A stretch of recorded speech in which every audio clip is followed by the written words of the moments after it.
Hello, welcome to the July 16th, 2024 Club Cubase livestream. My name is Greg Undo and I'm the host of the livestream today. If you've not attended a livestream before, how it works is you can submit questions in advance by sending them to clubcubase@steinberg.de, or you could simply ask your question in the live chat field. When asking questions, if you could specify which version of Cubase that you're using, so if it's Cubase LE, AI, Elements, Artist, or Pro. Also, if you could indicate which operating system, so if you're running Mac or PC, and which version number, so if you're running 11, 12, 13, that information will be helpful. When asking questions, realize that my ability to answer questions in a real-time manner may soon be eclipsed. So if we don't see an immediate response to your question, at that point, if we could avoid asking the same questions over and over again, we will try to get through as many questions in order that they are asked. We should have an index of all topics that are, or we will have an index of all topics covered in the live stream tonight pinned to the top of the comments field. So you could look for that a few hours after the live stream. I'll take a quick dinner break and then go back, rewatch the live stream, and do all of the and create the index. If you wanted to search for topics that have been covered in previous live streams, you could go to cubaseindex.com. I think we may have just crossed over 34,000 different topics, so you could check that. So go to cubaseindex.com. So we want to thank Jan from Stockholm for creating a website. We also want to give special thanks to Agent K and Jazz Dude, who serve as moderators. So they're not Steinberg employees. They really do this to make it a better community experience for everyone, and we appreciate their efforts. Also, special kudos to Jazz Dude for his work with the unofficial Cubase Nation Discord, which is a wonderful resource of information for the Steinberg community. So, once again, my name is Greg Undo. I work for Yamaha Corporation of America, and I primarily focus on Steinberg products, and I'm the host of the live stream today. I'm presenting from outside of Washington, D.C. area in Alexandria, Virginia, and if you're watching us live, please feel free to introduce yourself and tell us where you're from. It's always fascinating to see people from all over the world joining. So we will have our normal live streams this week. And the following week, next week, I will be on vacation, so I won't be doing live streams next week. So just a quick programming note. And with that, we will go ahead and begin. So I think we had a question that was asked a few hours before the live stream started in the chat. Let me pull that up. So the first question that was asked, I kind of rolled off the chat. How can I reverse an audio vocal track using Cubase Artist 10 on PC? Okay, so let's say we have just a vocal track here, and just check my routing quickly. Sorry about that. Going out to the wrong device.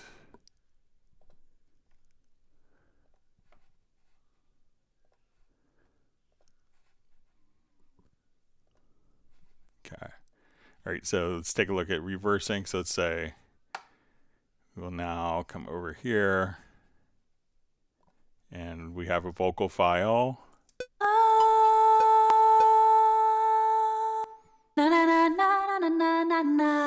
So let's say I want to take that vocal phrase and reverse it. So at this point, what we could do is if we go to audio, and I think that this is be the same in Cubase Artist 10, and we go to processes, we'll just see reverse. And now when we go to play it back, so you can just simply get instances like that and be able to, again, so if I select the clip, go to, again, your audio menu, to processes, and then just choose reverse, and you could now just reverse that particular clip like so. Okay, so let's go back to questions which are visible. All right, Alessandro Braz asks, is it possible to view notes from another MIDI clip track when editing MIDI on a different MIDI clip / track? But these notes won't be edited, they just grayed out for you to view.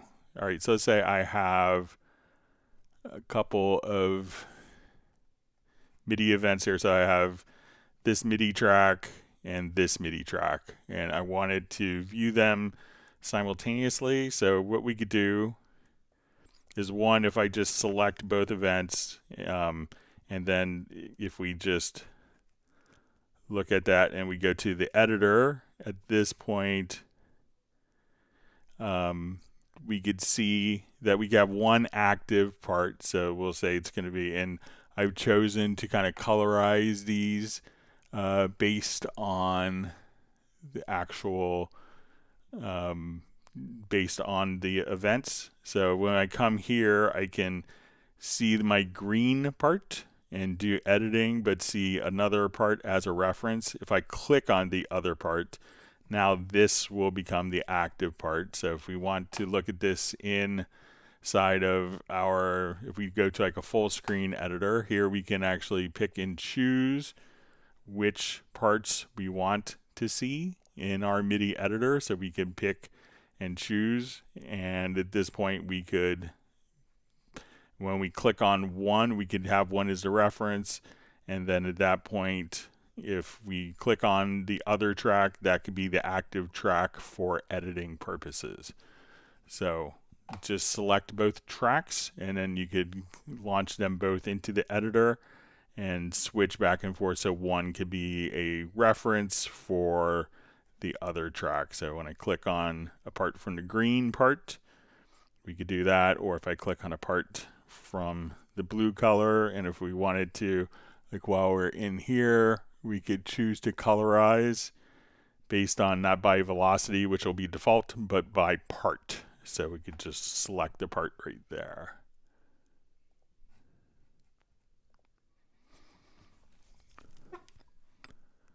Okay.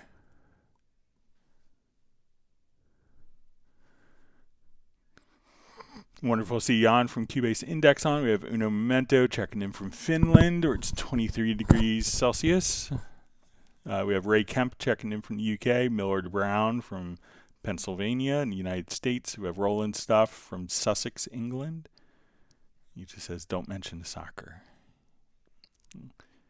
Yeah, because America wasn't involved, we didn't see much coverage in America of it. But okay, we see Robbie Bowling from Dallas, Texas. We see Fly V checking in from Winnipeg, Canada.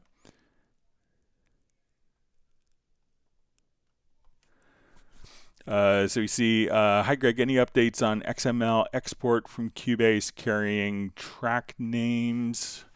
So I want to say, so let me take one particular part here that I think that there might be a setting. Let me just take a quick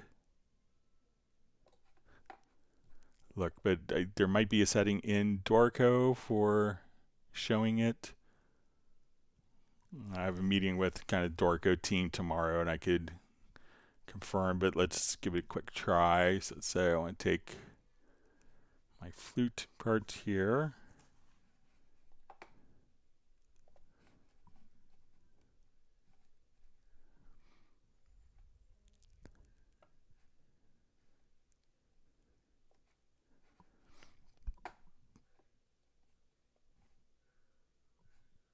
Okay, so let's say we want to export as a music XML.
right, so I'll import.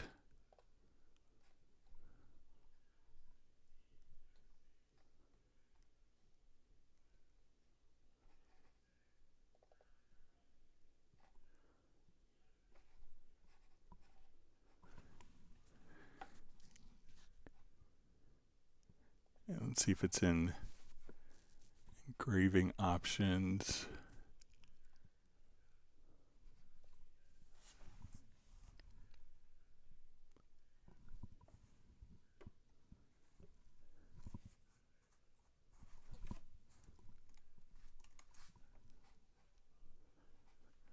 I think that there might be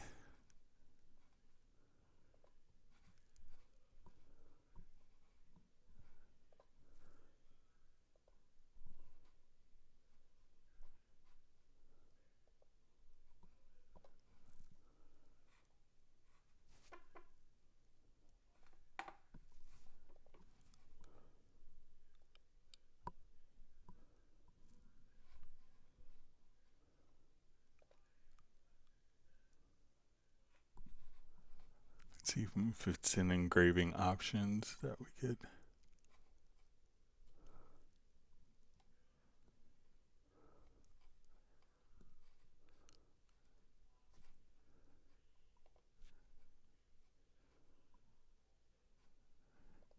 I think that there is within settings within Dorico here, and that will allow you to toggle that as a preference.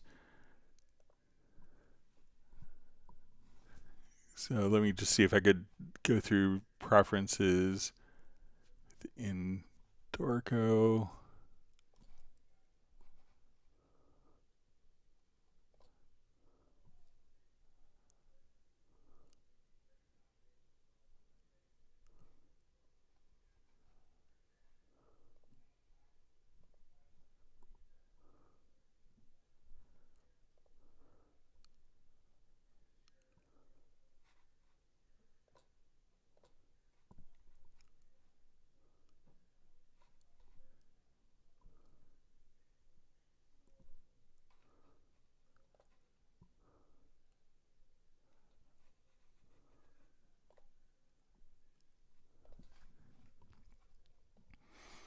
All right, I'll try importing one more time.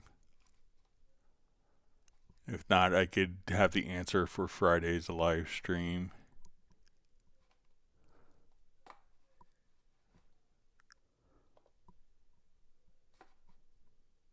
Yeah, but I think that there is a setting in Dorico to kind of trigger to allow the track names to be imported, and I bet I'll confirm tomorrow because I'm again on a meeting with the Dorico team tomorrow to update my Dorico. All right.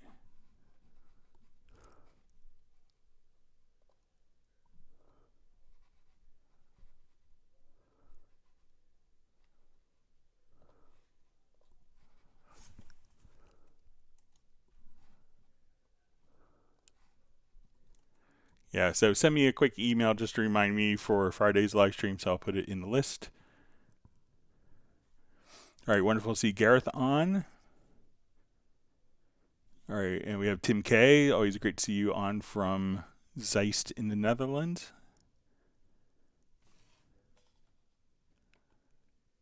All right, and Peter's joining us from a hot and humid Montreal. It's hot and humid here in Washington, D.C. area as well.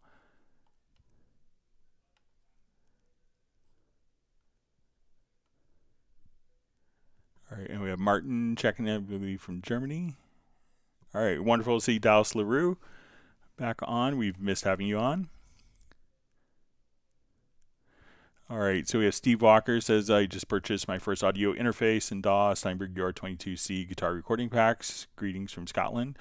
It's a wonderful interface. You'll love it, and we hope to be able to help you out on many future live streams coming up. So welcome. Gareth asks question, what are your holiday plans, Greg? So we're going to Hilton Head in South Carolina. So it's the island off of South Carolina in the southern part. So don't really have any specific plans other than my wife and I not working and hanging out at the beach and riding bikes and stuff like that. Thanks for asking.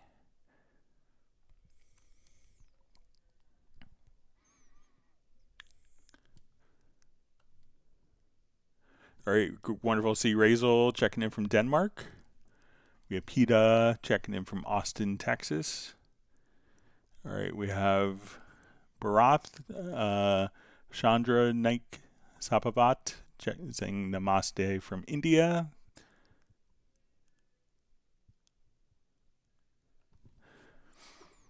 All right, PETA asks, after punching in and punching out, I want to flatten the whole track to make adjustments on the entire track, raising volume, etc. How do I do that? Thank you.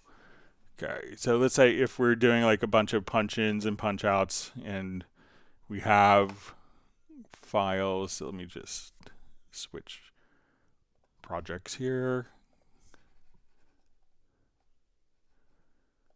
Okay, so I am going along, let's say we're playing. I'll activate the project first. So we're going to arm a track for record. Just give it an input.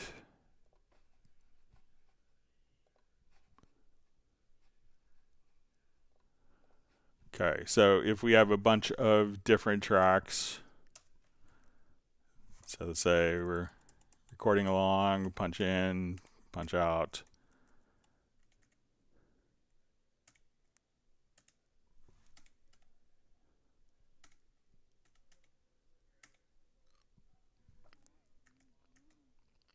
And let's say I wanted to consolidate all these tracks, all these different recordings into a single track. What I would do is just to select, and if you go to your audio menu, just choose bounce selection, and we could choose to replace the events, and now all of those events will now be one contiguous event that you could adjust the clip gain on, do fade ins, move all as one particular file, just like that.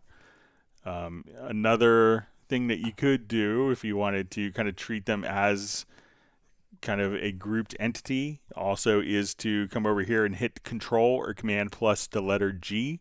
And now as you move one, they'll all move together. If we adjust the clip gain on one, if we adjust the fade in on one, these will all be grouped together. And if you wanted to ungroup those, so to group is Control or Command plus the letter G. To ungroup is Control or Command plus the letter U. And now that I hit to ungroup, we can move these independently of each other. But if they're all grouped, again, I could just come here, Control or Command G. So if you don't want to create a new file, you could group the events like that as well. So just something to be aware of. Wonderful to see John Costigan on from Kenosha, Wisconsin. Hope you're doing well.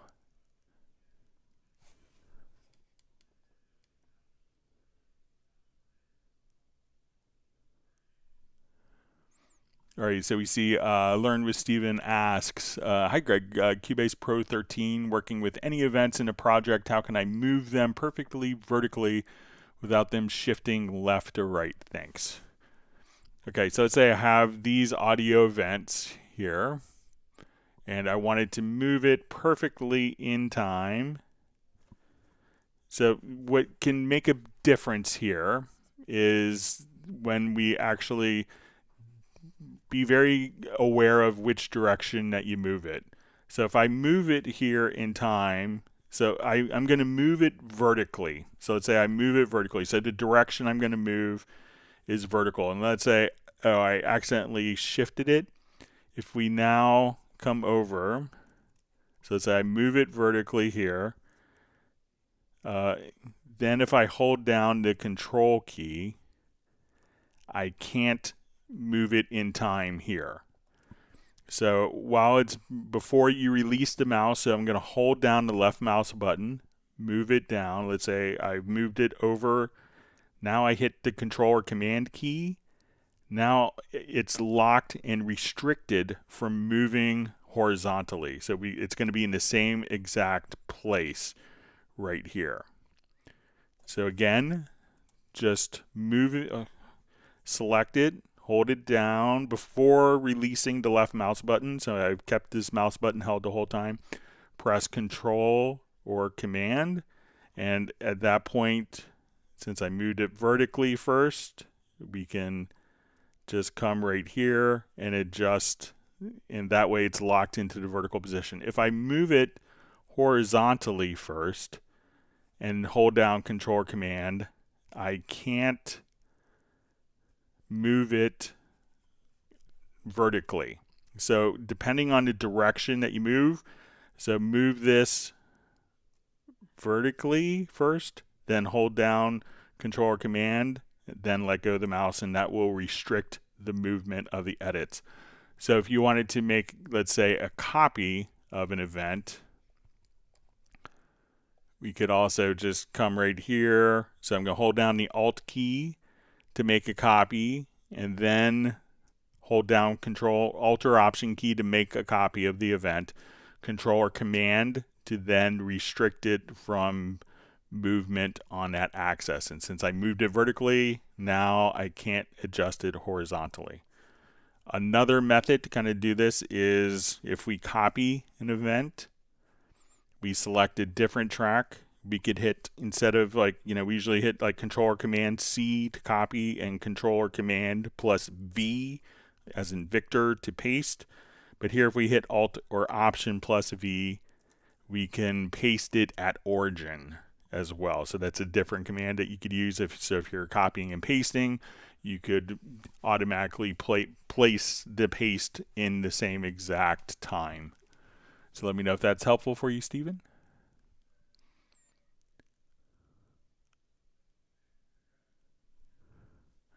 All right, so we have a question from Gaurav. Hi, I have a question that why Groove Agent Warped Kit is flooded with reverb and there's no reverb on it. Is there any way to control it? All right, so let's take a look.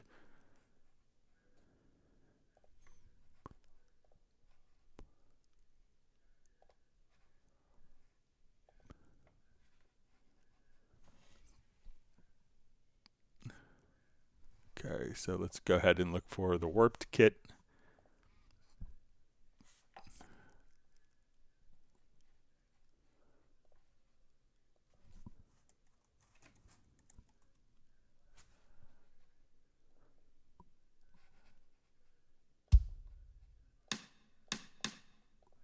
Okay, so let's say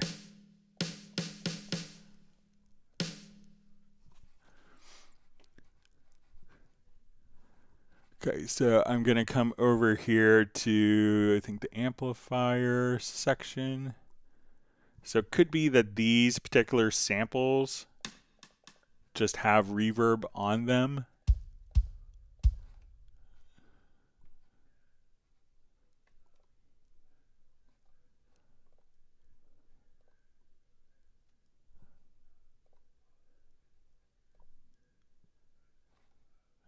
So it could be, I think that,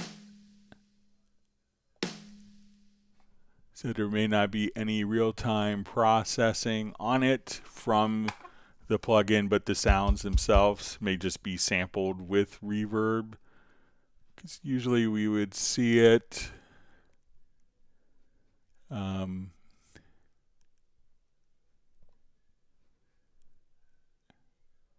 Let's just see if there's any in here.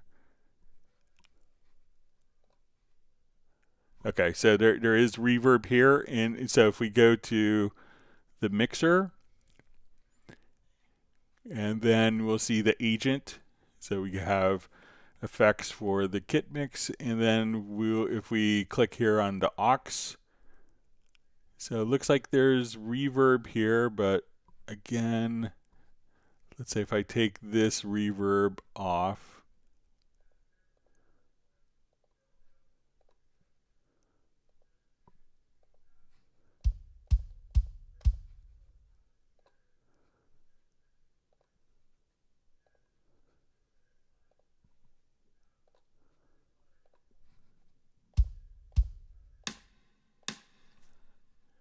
All right, I'll bypass these reverbs.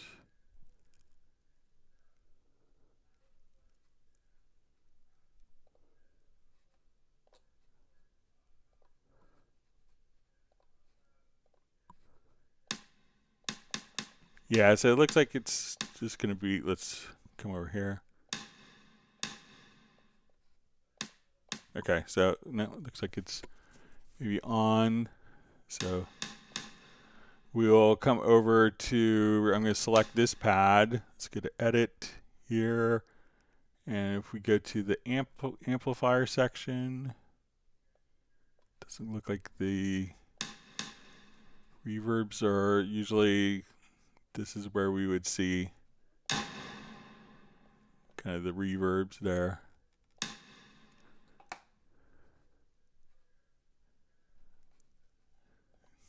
So you could just come over here and mute the reverbs and just have it dry, but it seems like that would be routed through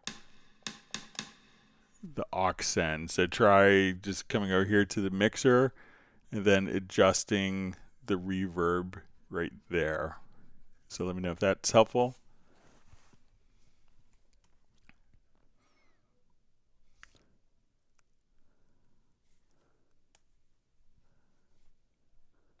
Okay, so we see John Koskian asking how the next Hot Mess album is coming along.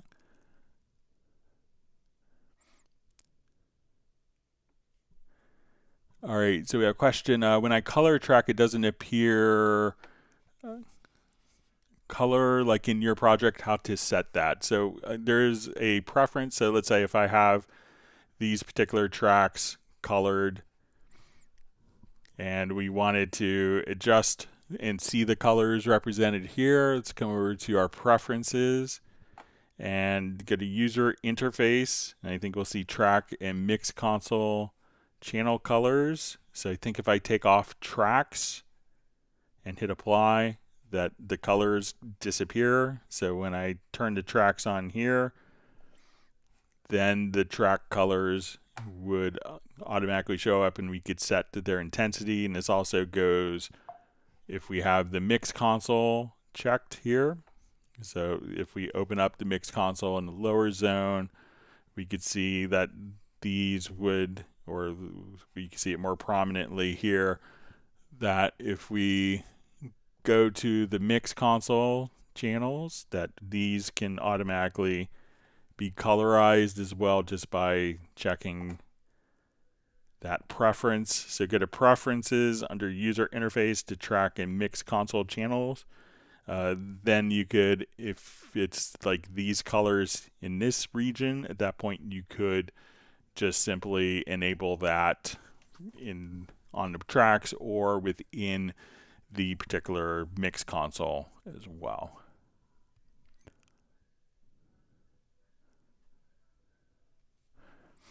All right, so we have Jay from Secret Studios who asks, hi Greg, getting into orchestral templates. I'm experiencing a scenario where my record enable folders would work until I perform a function in stereo out, like adding a limiter, instruments stop responding.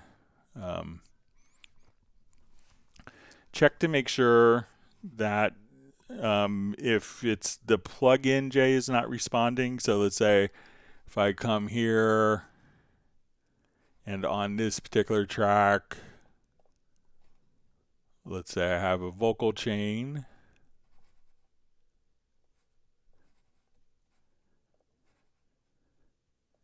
So we have this, so if while you have this track selected and we see the vocal chain, excuse me, just 1 second. All right. And you may notice that if you have the delay compensation activated, that at that point, once the delay compensation is activated, that it could bypass particular plugins that have higher latency. So make sure that when you're doing this, that when we have something like like the vocal chain, make sure that when you're doing this that you don't have the delay, the constrained delay compensation turned on, because that could bypass particular plugins that have higher latency.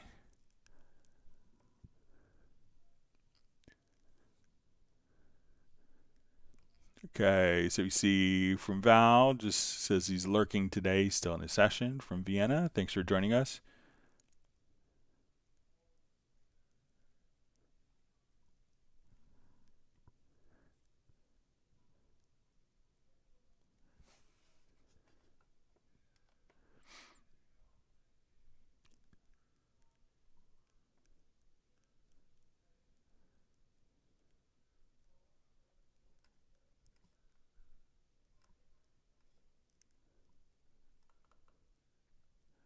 All right, my chat field just jumped. Let me see if I can find.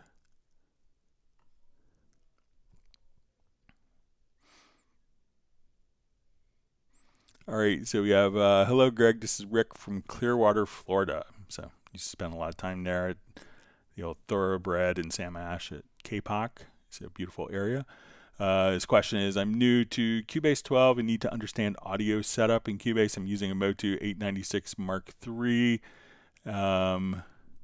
As audio interface, do you have a video that will help? So, what you need to do is first tell Cubase which audio interface that you're using. So if you go to your studio menu and go to studio setup, we're going to select audio system, and at that point you choose which particular audio interface you have. So you could choose your Motu 896 Mark III. So as soon as you choose that, then the audio Cubase is going to be looking to receive and send audio from that interface.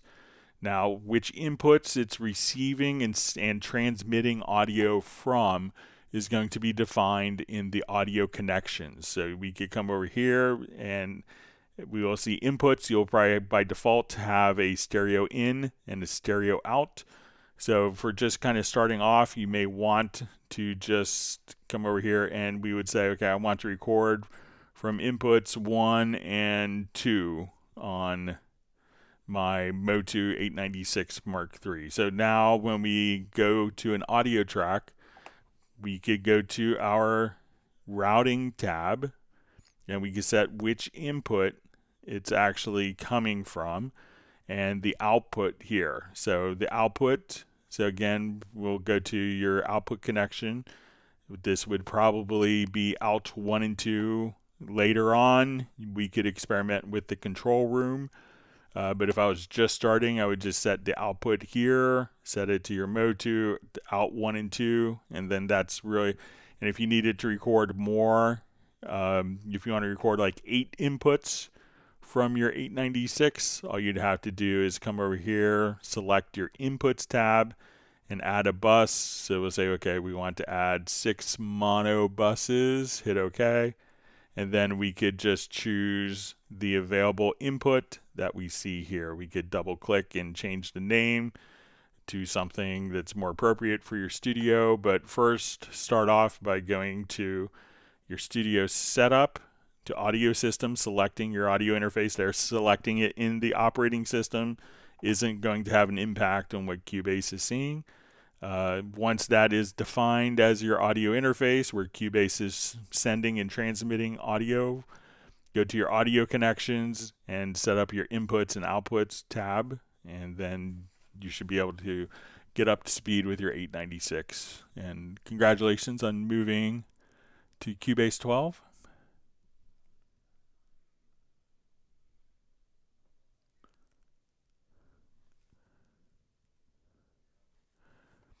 So we see from Jay from Secret Studios, Greg, I know that Cubase and Nuendo allow VST system link. Out of curiosity, is it limited to 2 systems, or can more than 2 systems be linked? I haven't done it in forever, but I think that you can link more than 2 systems, but you may need to have the appropriate digital audio connections between the multiple systems, but I'm pretty sure that you could link more than 1 system. The concept is kind of using a digital audio connection, kind of like synchronizing 2 analog tape decks.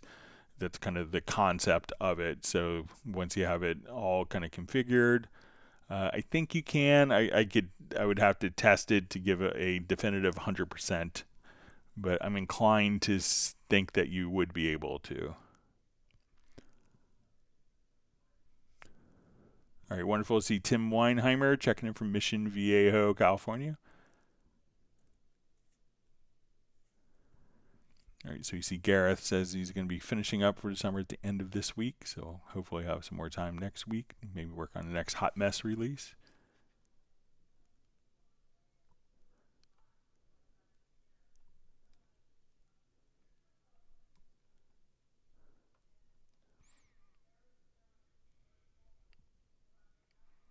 All right, so we have Dwight Cunningham checking in from the Bahamas. Thanks for joining us today. And we see Jason Sykes from South Shields, England. Thanks for joining us this evening. All right, we have Club Debris says, wish you all great lessons and inspiration, checking in from Brazil.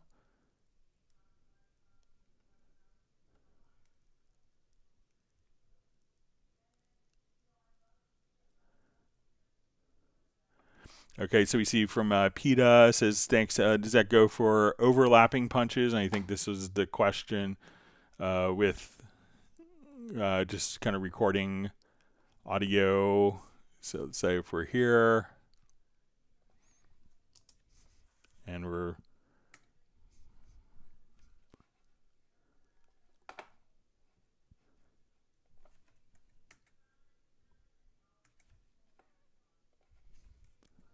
so I'll do a couple punch-ins here.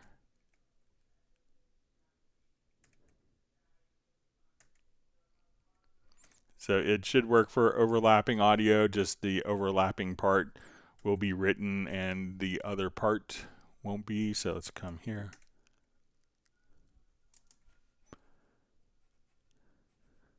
So now if we wanted to join all those together, we could just, again, go to your audio to bounce selection. And then that overlapping part is what would be included instead of the underlapping audio.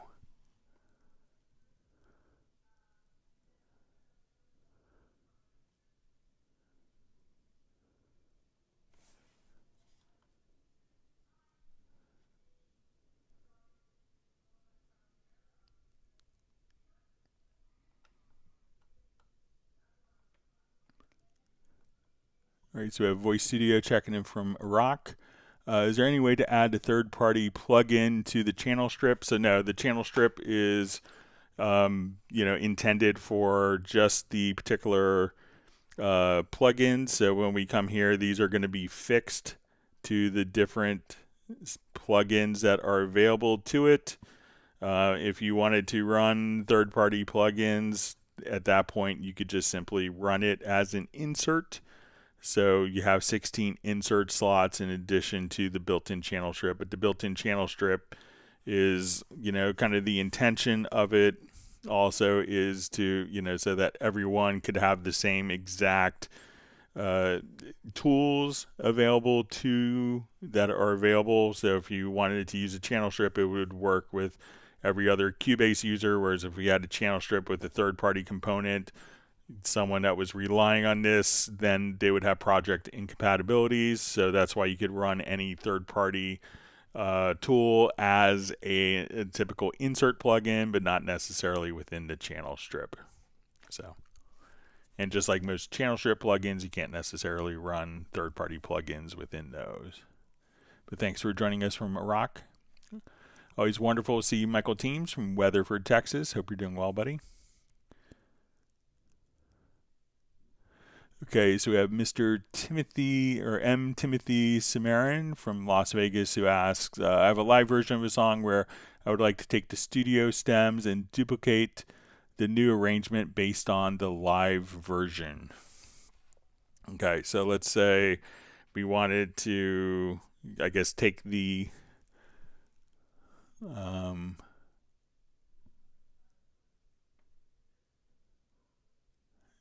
all right, so I have a live version of a song where I would like to take the studio stems and duplicate the new arrangement based on the live version. Okay, let me just make sure I understand this.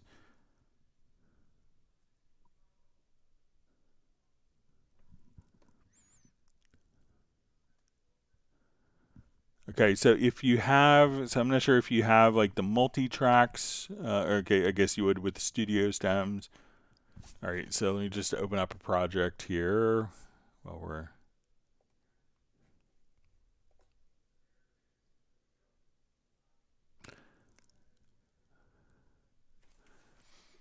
Okay, so I have a live version of a song where I would like to take the studio stems and duplicate the new arrangement based on the live version. Okay.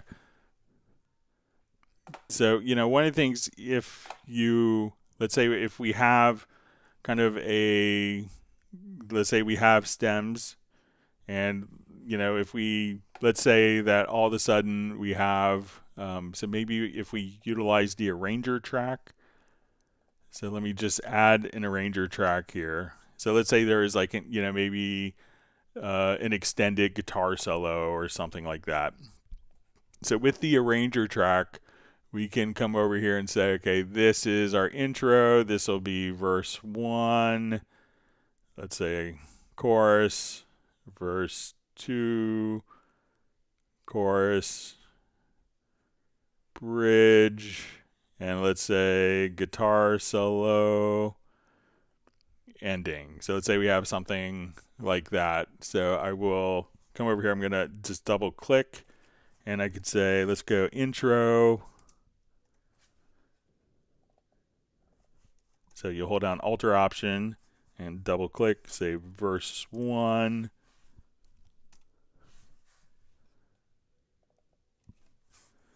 Chorus 1. Verse 2.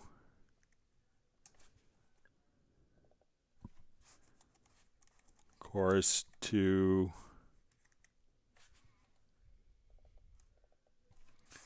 Bridge.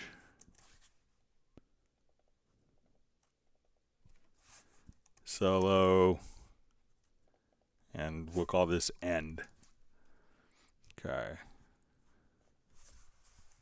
So let's say this is our form that we have here, but the live version, they extended the guitar solo, the arrangement of it. So let's say we want to go intro, and let's say, okay, they're talking a little bit during the intro. So they extended the intro, was twice as long. So we could now come over here. We have 2 intros. Let's go to verse 1, chorus 1, verse 2, chorus 2. We'll do our bridge. And let's say they do the guitar solo 3 times. So I'm just going to click on solo, solo, solo. So that would play it 3 times. And now we're going to go to the end. So whereas this was maybe the arrangement of the studio version, this is the arrangement of the live version. So we could define the different sections of the song and then have those songs kind of just play back. And so when we activate the arranger track here, and let's say I start at the solo, instead of it playing linearly from the beginning to the end, what it's going to do is when it gets to the end part here, it's going to, since the live version repeated this a different amount of times, instead of it playing on in the song, it's just going to cycle back.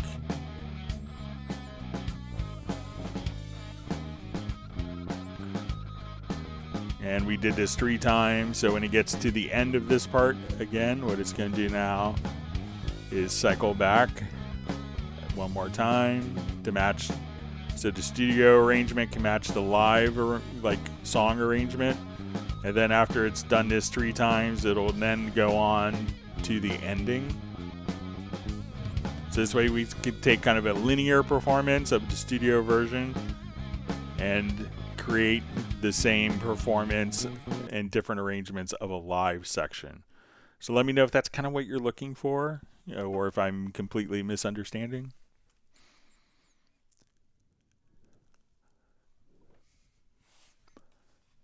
And thanks for joining us today.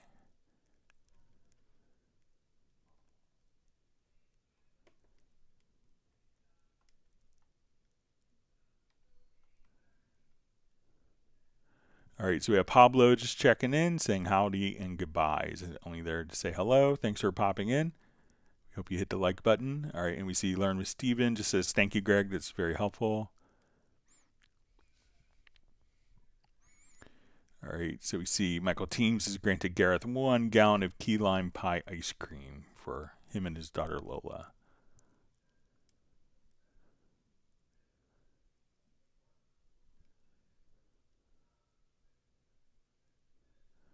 You see Pablo's checking in from a gig. That's dedication. All right. We hope your performance goes well. All right, so we have Benny checking in, who's visiting Alcudia in Mallorca. We hope you have a wonderful time in Spain.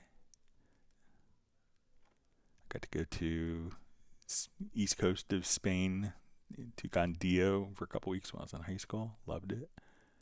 All right, we have Pertti Komenen checking in from Finland. All right, and Pablo's in Cantabria at his gig.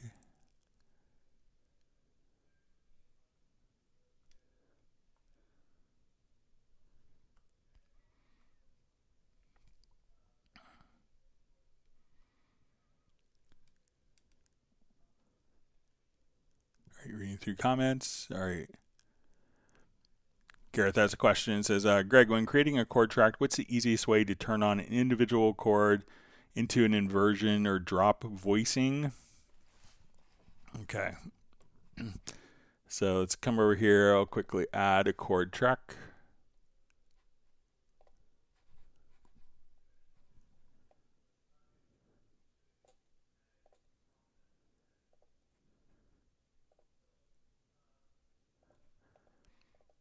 Okay, so let's say, okay, we want to do like an E minor chord.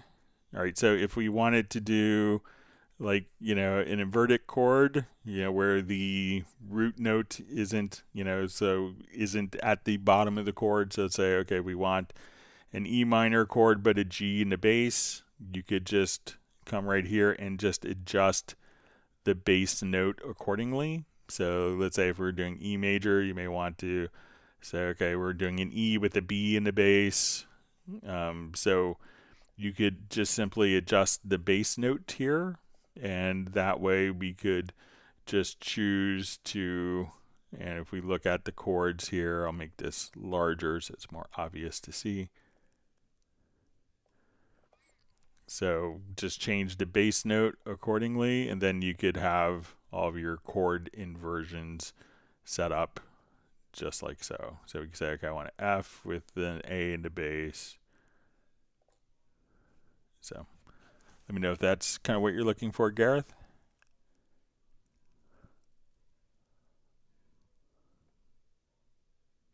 And if you're doing it from like the chord track, we'll show you, like, we'll pop over here, like go to the chord track just to show you if you wanted to set it up there.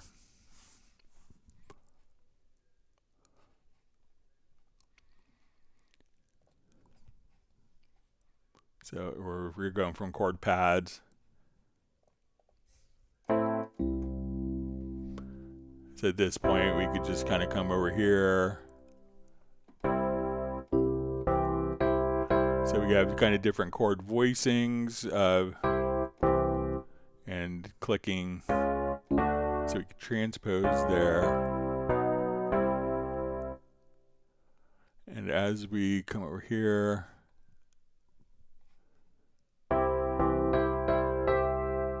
so there's different chord voicings. And now let's say,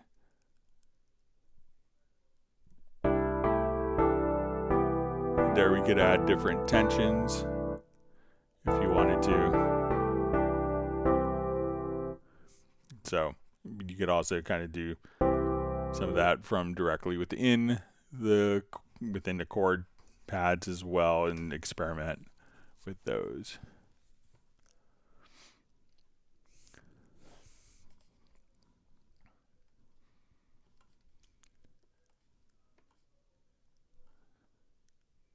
All right, so we see from Tim Weinheimer, says, Greg, I have a MIDI file loaded into Cubase track separated. I also have the WAV file of the song in the project. I tried exporting just the audio file I created after I loaded it, after I set up the project. So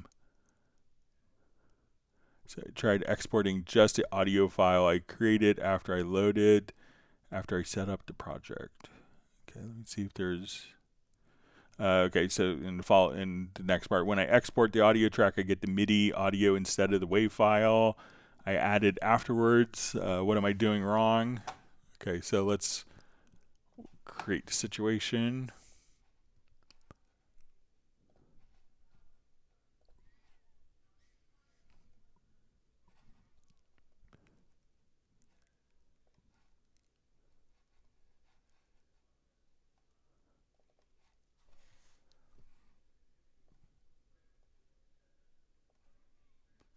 Okay, so let's say we have just adjust the volume. All right, so we have an audio file, and let's say that we have programmed drums with this.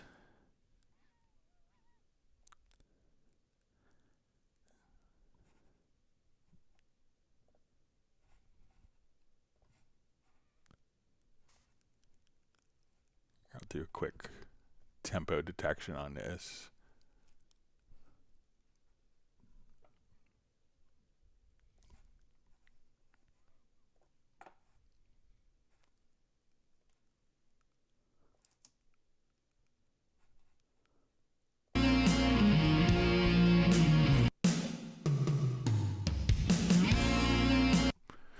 Okay, so if we wanted to have like MIDI drums, let me just come over and just find like a quick kind of percussion.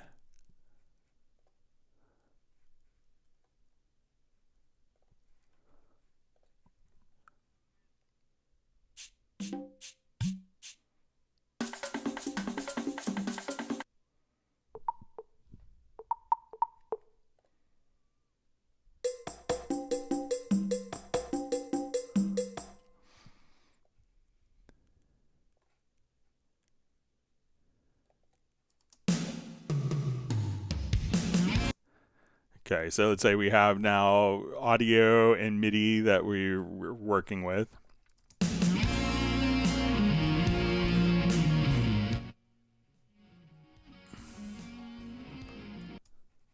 So what you would want to do, and I'm just gonna, so when you get the MIDI audio, so what you could do at this point is, so we go to our export audio mixdown. So if we choose to do the stereo out, and I'll just add some more instrument tracks here just to populate it.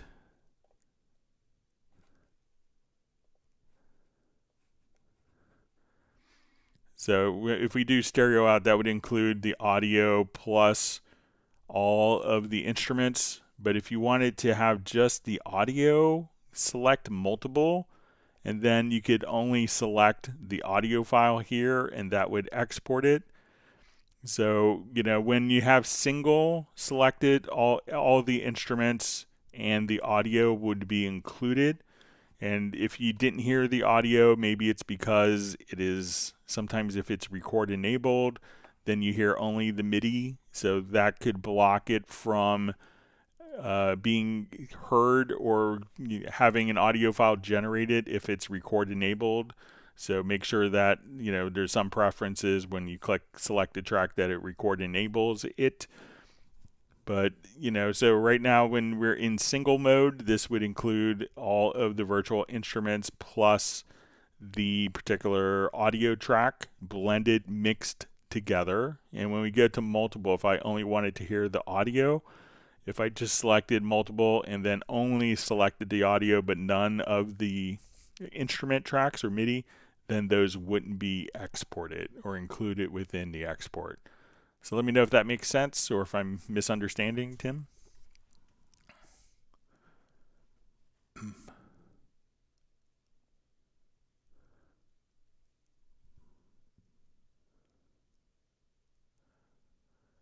All right, so we see from mix beats, hey, sometimes when I do drum comping, the X fades can sometimes be very long, and it is a bit time consuming adjusting. Is there a way to lock and constrain the crossfade to a set value? Okay.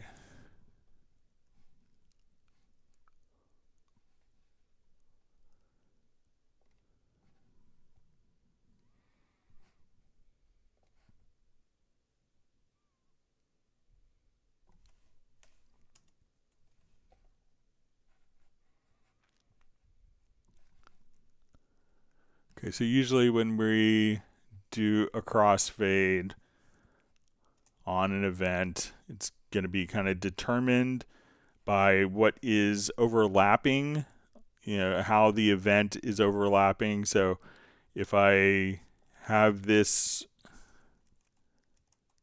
crossfade here, and it's going to determine kind of the overlapping. It sets the length by. It sets the length by the overlapping area. So as we do that, but let's see if we could. So that's often how the length of the fade is going to be determined, often by how long the two events are in fact overlapping. So I'm not sure if it's going to be the same length for every single fade, but if we have, let me just duplicate this track a couple times.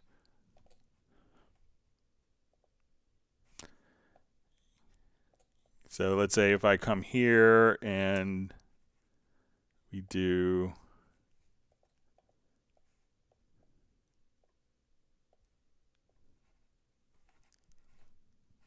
I'll just start with a fresh file here. Just make sure I'm doing it consistently.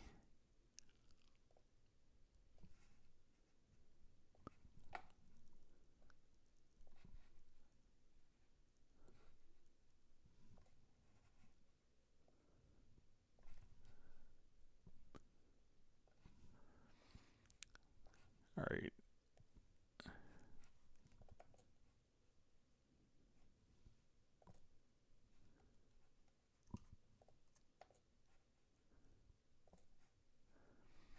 Okay, so let's say I have these 4 tracks here. So, as we do this, it's going to be just kind of determined by, so the length of the crossfade here, if I do a crossfade at that point, would automatically, and once that fade is done, it's again crossfading the overlapping events. So it could really determine if it's actually, the length is going to be determined by how the events are overlapping with each other. So, but I'll just take a look if they are, let's say, right next to each other.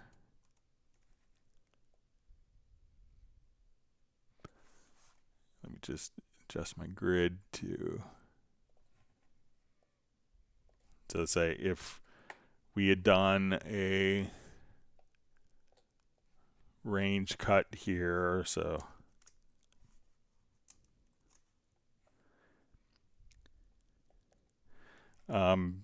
if you're doing kind of short fade, so let's say where we just did a cut here and realize that this cut may cause problems.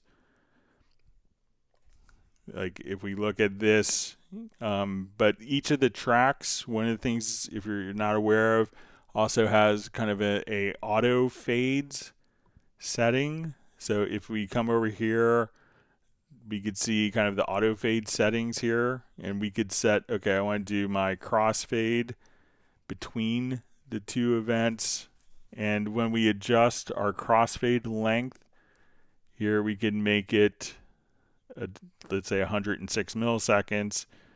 So we don't necessarily see this, we don't see it visually happen, but that will do a crossfade on transitions between different events. So if it's going to be where you're just doing cuts, and at that point you see kind of the transient, at that point you may, if we just come here, we could just do a crossfade between those two events. And I don't think that, there's a way of setting the default crossfade, but if you don't need to see it visually or edit it, come over here and then use the auto crossfade, and then you could set the event here. So let's say if we set that to 5 milliseconds.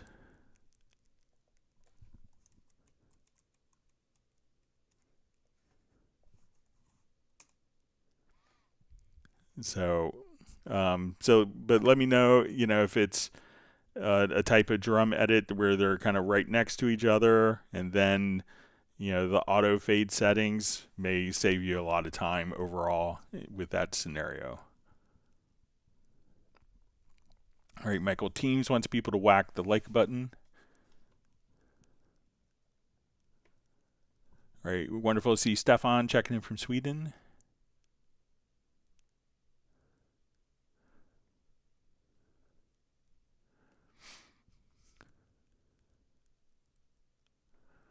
Okay, so we see from Gareth, he has question number 2. Is there a way to play a chord into the chord pads?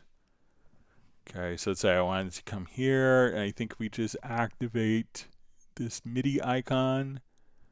I think there's a little...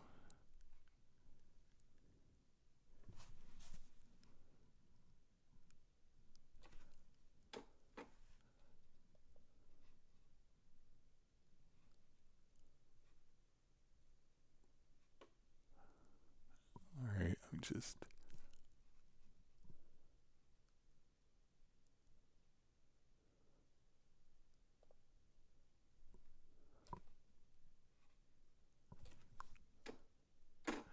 So right now, what I just did is I went to kind of the chord definition here, and I just played a chord from my MIDI controller, and that would automatically play that particular chord. So if you want to be ambitious and say, oh, when I just randomly drop my hand, what chord will that be? So you can, so let me know. So again, just select like a blank pad.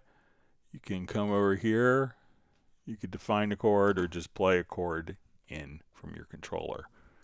Let me know if that's helpful and what you want to see, Gareth. All right, wonderful to see Gerald Ely checking in from California. Glad you can make it today. All right, so Michael Teams has granted my family 1 gallon of pineapple coconut ice cream. It sounds delightful for a hot day that we're having here in Washington, D.C.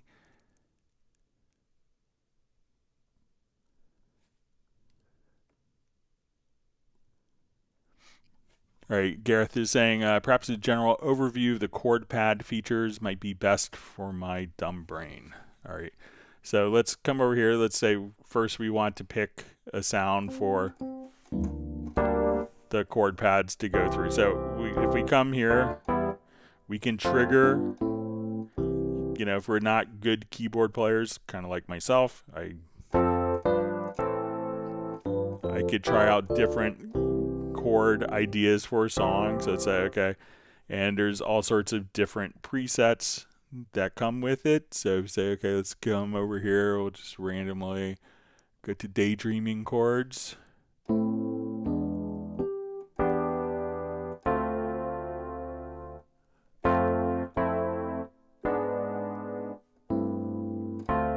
So I'm just triggering notes on my MIDI controller in this range, and we could try out these different chords. And now if we wanted to just use my mouse scroll wheel, we could do different chord voicings. And if we wanted to just move my keyboard a little closer, so, and I think if we hold down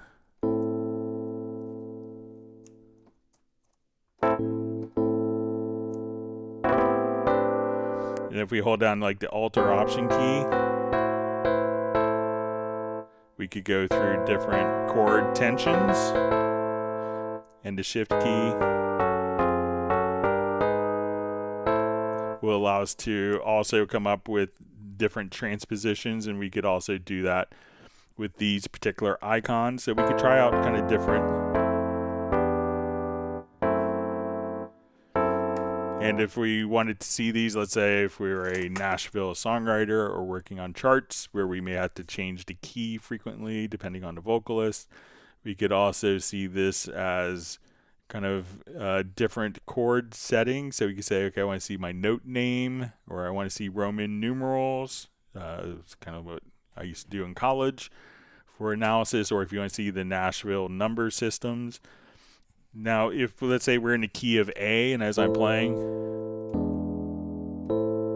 and then we needed to transpose the key at this point, we could say, okay,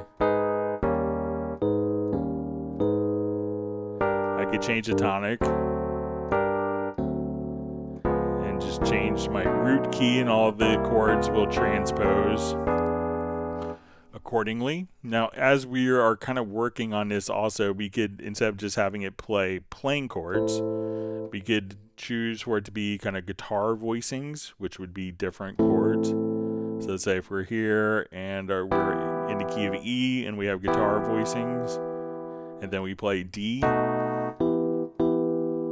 So we could try out kind of, to make sure that the voicings will work for guitar or for piano. And one of the great things also now is you have the ability of working with different sections. So if we now want to have, where we say, okay, let's come over here to even a pattern, and you have great patterns that are included. So let's say, okay, you want to come over here and do.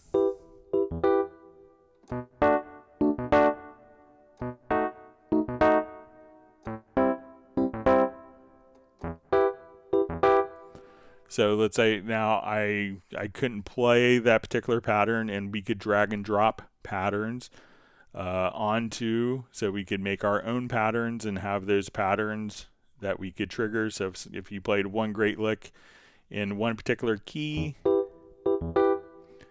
that could automatically, that same pattern could be used, and we could now record these particular patterns into the sequencer.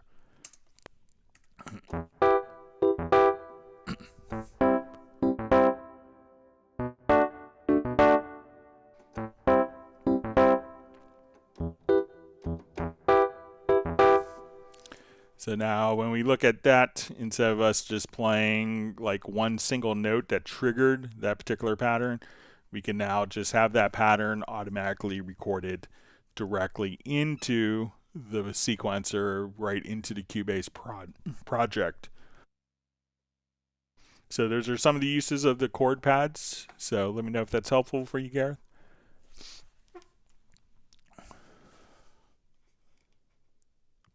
And then if you have a chord track, you could just come over here and drag the particular patterns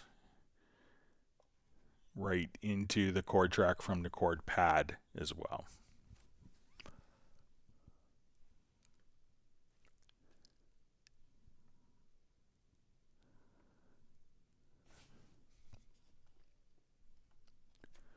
Okay, so we see from Martin, who asked, Greg, I'm planning to create a podcast with one or more AI voices using a third-party tool. Would Cubase be a tool of choice to arrange everything? So I guess if the third-party tool is generating audio, you could definitely do all of the audio editing in Cubase. There are some plugins which will kind of do AI vocals that run as VST plugins, and then you could definitely do that. But for editing a podcast, you could definitely do that. But if you're gonna, so taking the resulting audio files that are generated from the AI solution, if that's how it's, I would assume that's how it's probably going to work. At that point, once the audio file's in Cubase, you can freely edit and move parts around pretty easily. And Martin also just asked, and also adding Very Audio to give this spoken text some melody. Yeah, so once you have like the dialogue in, and dialogue editing is always very interesting to do, and it could be its own art form. But a lot of times, just for like when someone asks a question, you could come over here and go into Very Audio. So we'll just come over here to Very Audio and say, okay, we're going to do our analysis of this clip. So a lot of times what you could do, like, to make it sound more natural, you could say, okay, at the end of a phrase where the person is asking a question, at this point we could, and let me just give the full remote, and we'll show all smart remotes controls, and I'll just, we could do, so make sure that you have kind of some more natural capabilities, but you could kind of raise the pitch, so a lot of times when people ask questions like, did you really do that? And the pitch would go up during a question. So a lot of AI stuff may not cover that, but you could use Very Audio for, changing the voice and, changing also not only the voice, but you could shift formants. Because sometimes, there's lots of videos that use the same AI voices and you could change it and customize it. So very easy to kind of take the resulting audio files and make it sound more realistic for your work in Cubase.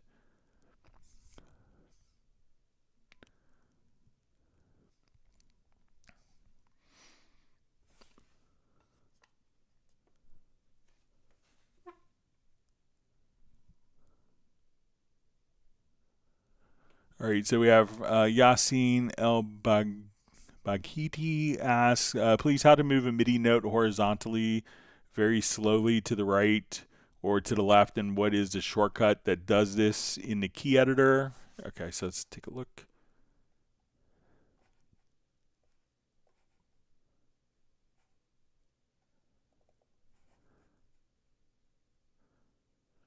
Okay, so we could kind of use nudging for this. So let's say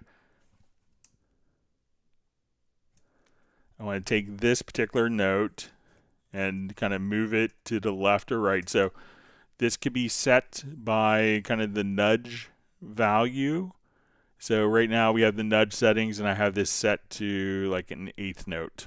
So when I come over and to nudge an event or a MIDI note, what you want to do is hold down Control or Command, and then you have the right arrow on your computer keyboard.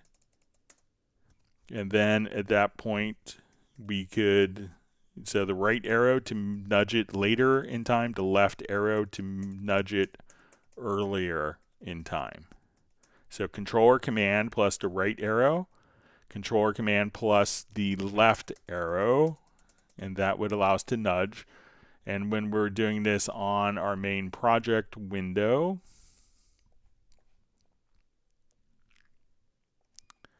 I can just nudge here, and we have, we can set the nudge to different values as well. So just the right Control or Command plus the left or right arrow. And then you could also just kind of right click, and then you'll see kind of your nudge functions. And once you have nudge turned on, at that point we could just set your nudge to various values. So try the Control Command key plus the left and right arrows.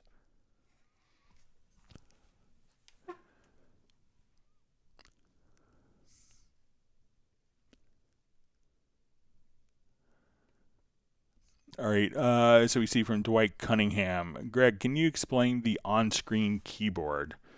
Okay, so, and we could, if we don't have a MIDI controller that's handy, what we could do is hit Alt or Option plus the letter K for the on-screen keyboard. So this will work two different ways. We could trigger MIDI notes from the mouse, and if we wanted to adjust the velocity, we have a little slider here. So we could adjust the velocity like so. Now, if we wanted to do something more interactive, maybe play 2 notes at once, which we can't click on 2 buttons with the mouse simultaneously. We could also, just in this mode, we could transpose and kind of see the octaves that we're playing right here. So if I move this up, so sorry about that. So we could transpose. Now, when we want to also, we have the ability of doing pitch bend and modulation that we could set up here.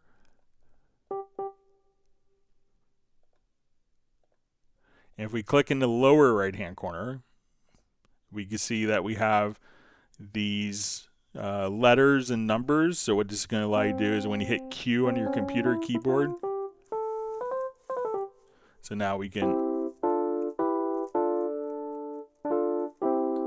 now when the on-screen keyboard is active, it's using the computer keys to play. So if this is open and I want to hit this, and hit a function, that function may not work while this is going, because this will kind of take priority of your computer keyboard. So if you're like, why aren't my functions working?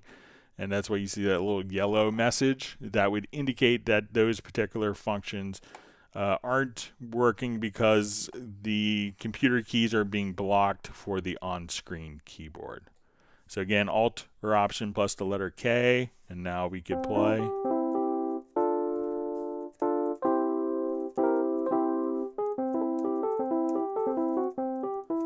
And you could have a MIDI controller just like that.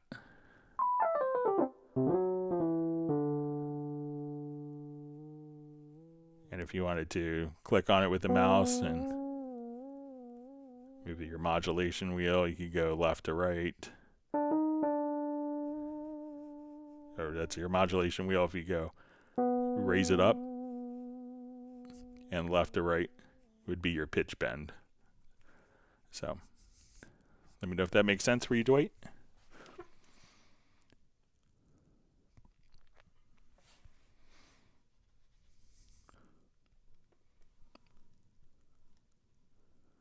All right, so we have Simon V. Rahu or Raju joining us. Thanks for being on today.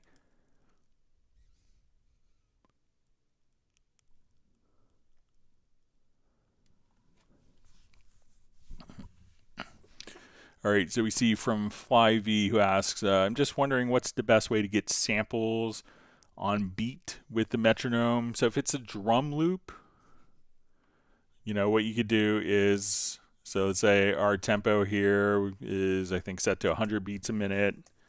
So I activate the click track, we hear the metronome. So let's say I want to look at different drum loops. So we're going to just pop over. It's good to drum loop folder here. I'm just going to shuffle the results. Okay, so now there's this little button here that says Align Beats. When we hover over, it'll say Align Beats to Project. So now that that is on, when I go, if I'm playing back my project here, and I start playing a loop, it's going to play back in time with the project. So when I turn that off and I audition loops, it's not aligned. But now when I come here, it's aligned to the project. So once I have that set and I drag and drop this to an audio track here, that event is going to be placed into musical mode, and then that will automatically follow the tempo.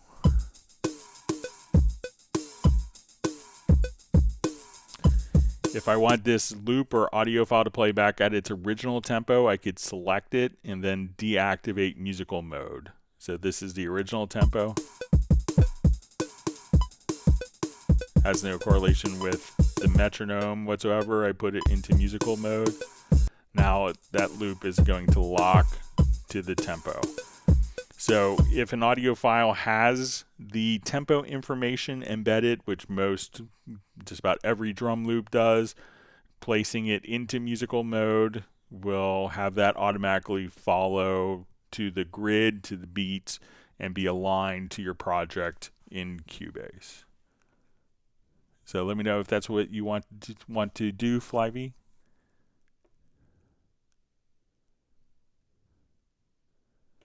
All right, wonderful to see Nick checking in from Essex in the UK. He says where it's apparently summer here again today, but it may not last. Yeah, we've had about 3 weeks of 95 plus degrees weather here. So I would gladly take a day of non-summer.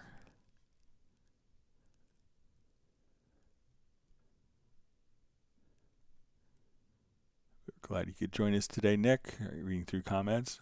Wonderful to see Brian Sawyer from Beulahville, North Carolina. Thanks for joining us today. All right, Ziggy Edison asks, hi Greg, does Hallian Sonic need to be installed for Hallian 7 to use its content? Thanks. So when you install Hallian Sonic, so there's two instruments. There's Hallian Sonic, which is kind of a free player, and that's part of Cubase. So when we go to add an instrument track, we'll see Hallian Sonic, and this is a plugin that's freely available and will play back any Hallian library for you. So the content of this is independent of the instrument. So the content here can be utilized both in Hallian Sonic, or if you have a copy of Hallian, let's say we have Hallian 7, that when we come over here, the content here would play back and be the same. So, Hallian Sonic doesn't need to be installed for Hallian 7 to use its content, because when we install the content, we'll come over here quickly to our Steinberg download assistant and just kind of show you.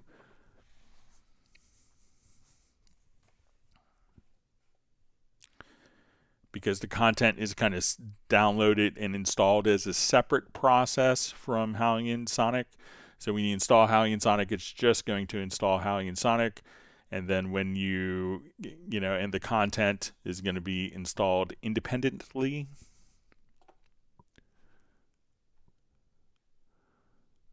So let's say we'll come over here to our Cubase 13. And at this point, we can see that Hallian Sonic, here is the instrument, and then we have the Hallian Sonic selection content. So if you wanted to have if you don't want the instrument, if you have Hallian 7, you're like, okay, I don't need the Hallian Sonic instrument, just simply install this content, and then Hallian could also, both instruments could read the same content. So let me know if that isn't clear or doesn't make sense.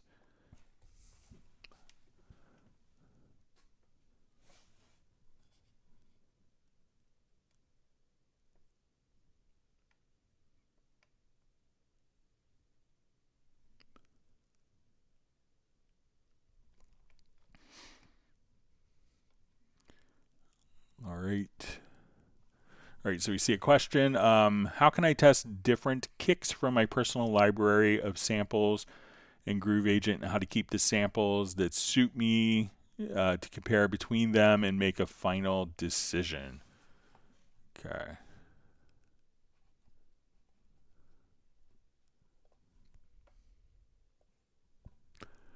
Okay, so let's say we have a project here. So we could do this very easily utilizing a beat agent kit. So let's say I have a pattern that's playing.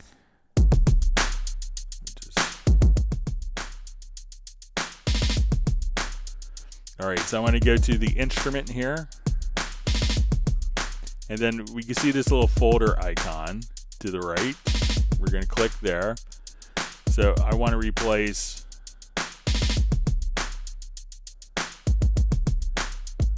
let's say this particular sample here. So now what I could do is just simply I could go to my browser and then I could go to any folder on my computer and navigate, or we could just say, okay, I want to go to instruments, and we could say I want to look for kick sounds. So we'll say drum and percussion, and then I'm looking for kicks. So I'll just type in like kick drum here.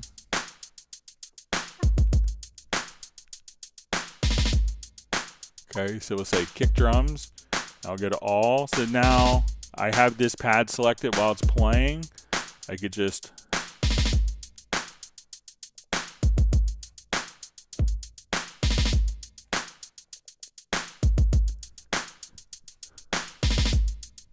so we could just come over here and just replace the particular sounds while it's playing. So all you have to do again is just kind of come over here and say, okay, I'm looking for, instruments. You could look for styles, you could look for MIDI, you could go to your browser, and anywhere that you have samples, you could, once that's selected and it's playing, you could just audition different samples.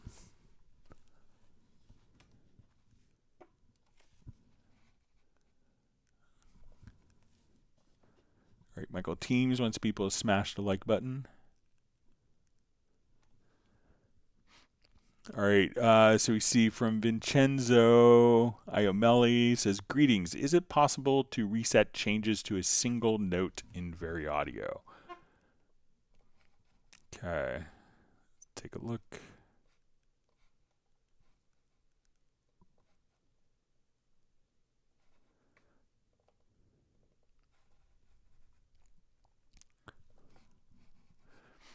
Okay, so now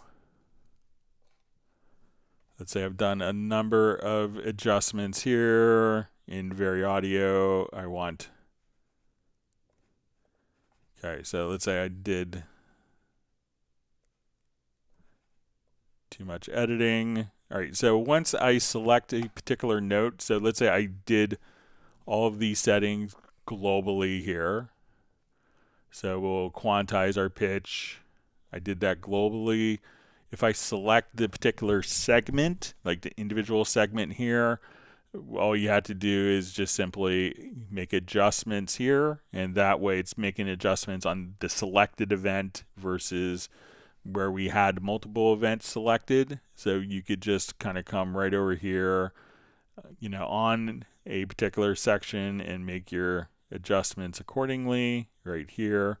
So you could basically reset just by setting your, your straighten curve and the correct pitch, either from the toolbars here or from the inspector right there. So these still have no vibrato, but this one we can just simply go back and adjust accordingly, independently.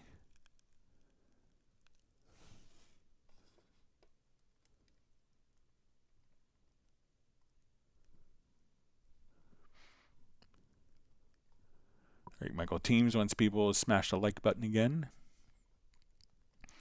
All right, Darren Flake asks, what's the best way to introduce random harmonics when using non-linear modulations effects? Is there an appropriate way to randomize them to give them some movement in a subtle way? So, it could really be, like doing, there's different functions that could be randomized. But if it's like for a synth parameter, what you could do, I'll just do a new project here.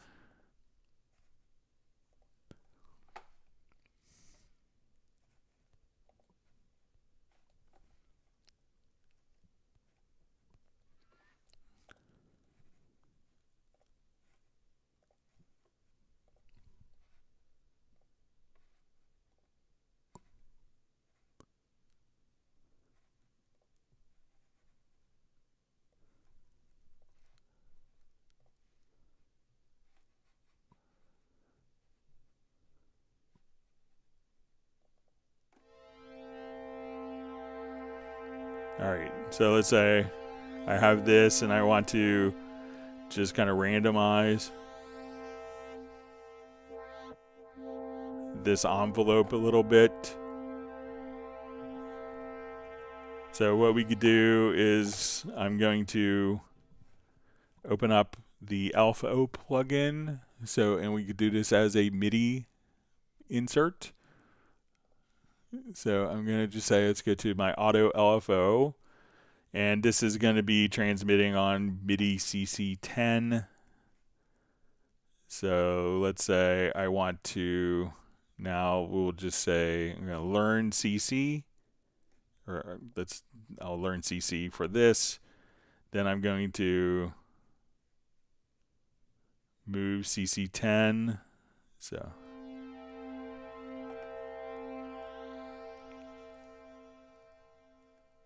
just see if that's transmitting.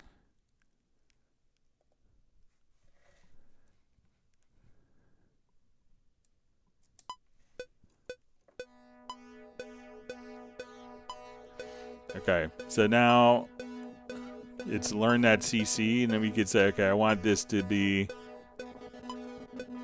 but I want it to be like really slow, so not quarter notes. So at this point we could have kind of like just random.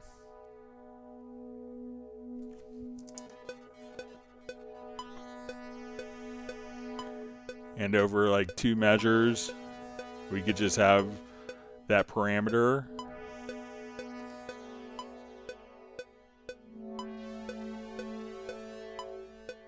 Or if we want to set it to different clock pulses.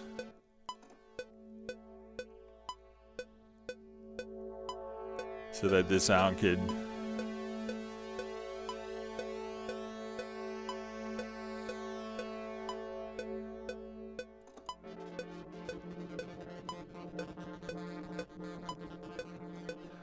so, you know, you could experiment with the LFO. And that could be just set to the parameter that's kind of, you know, generating harmonics. But that's a way using kind of the LFO plugin to kind of randomize it. Let me know if that makes sense.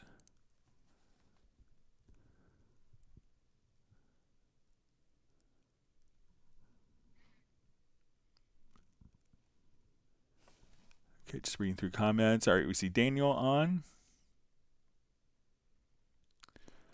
And he's just asking if it is annoyingly hot in the USA as well. So yeah, we've had kind of heat index warnings every day for the last 2 weeks.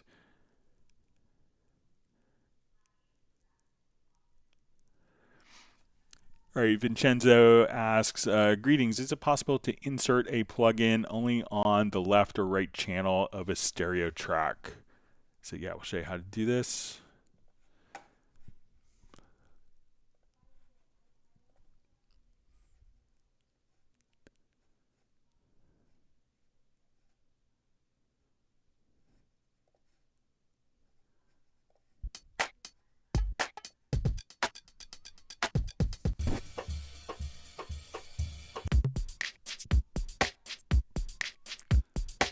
Okay, so let's take that.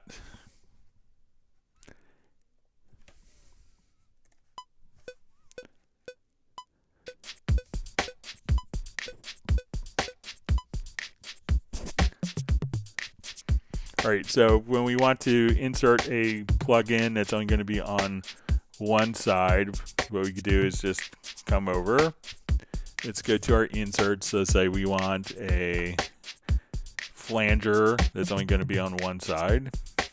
So when we look at this now, we could say that this flanger is going to be on both sides, but we will see in the inserts on the channel a routing tab. So select the routing tab. Let's go to the bottom, over to the right hand side, and we're going to choose mono. And now we could pick and choose which side is, so now it's only on the left side, or the insert is only in the right channel. and is not in the left channel. So the left channel is dry. So just if we panned this track,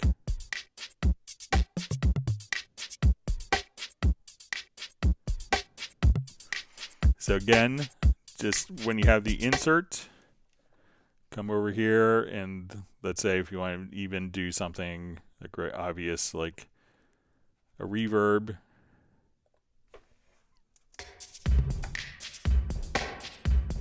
go to the routing tab, choose for it to be mono, double click, and then you could adjust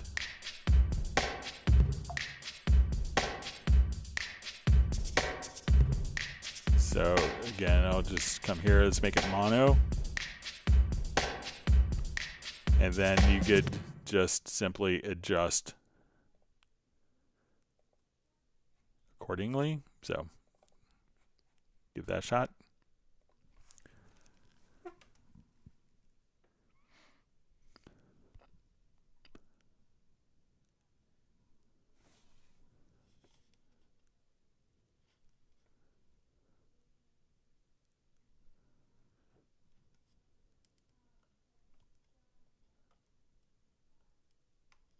Okay, sorry, my chat field just jumped. Let me find my spot.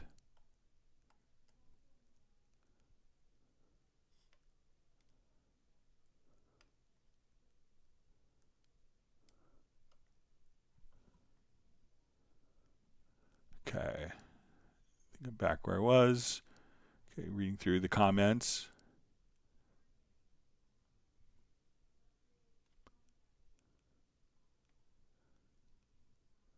See, Daniel is saying it's so hot he wants to punch the air. All right, so a question from Vincenzo. It says, greetings. Is it possible to quantize the position of chords in the chord track? So I'm not sure if it's quantizable, but we'll give it a shot. But I think it will snap. So let's come over here and let's get to our chord track.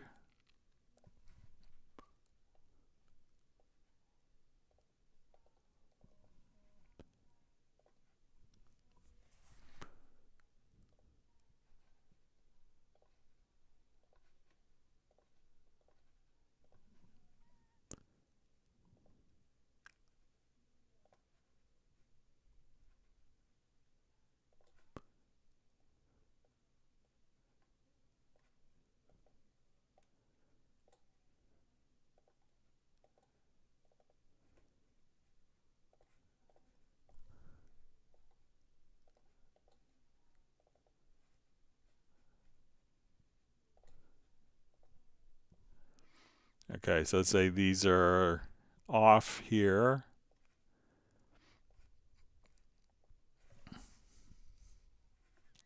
So I'm going to set my quantize to half notes.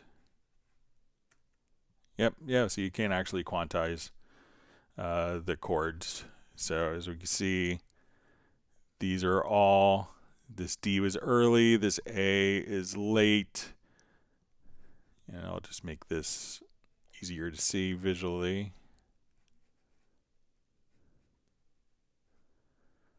So you could select these particular chords, set your quantized value, have these set to half notes, and then hit Q, and then your chords can be quantized.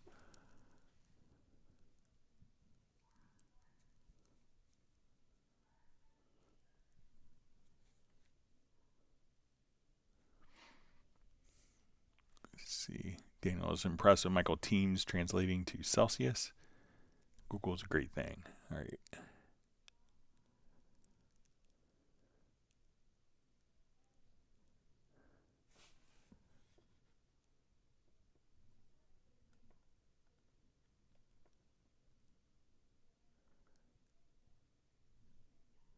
Okay, reading through comments. All right.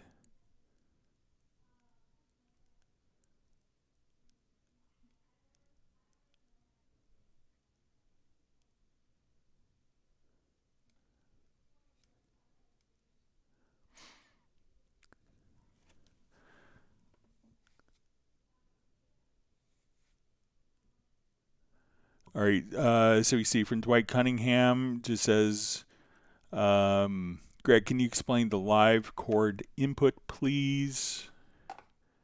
Okay, so let me just open up a project here.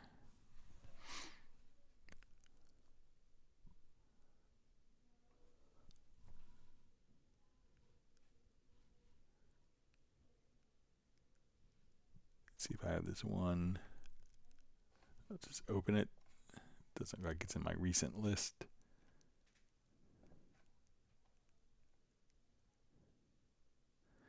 Okay, so when we want to do live input with the chord track, this is kind of a cool thing that we could do.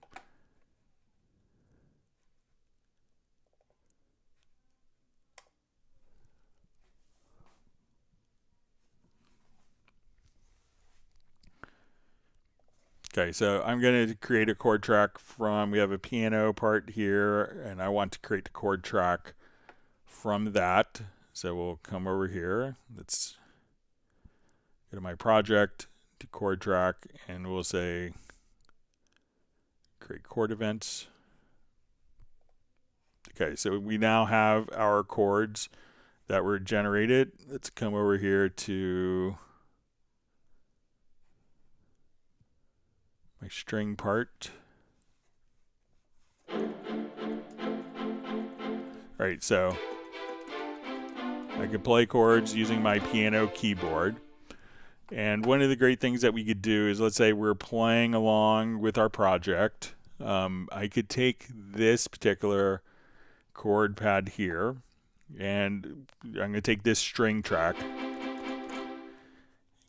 And what I'm going to do is I'm just going to play the same kind of 3 notes.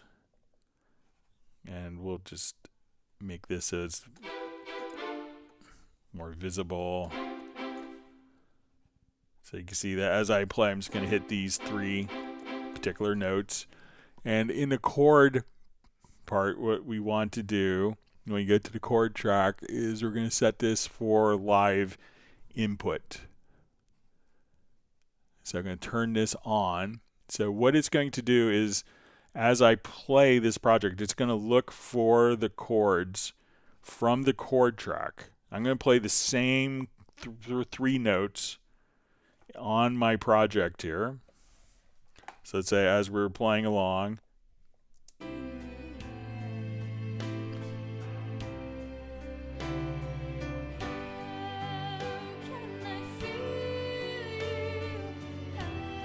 right, let me just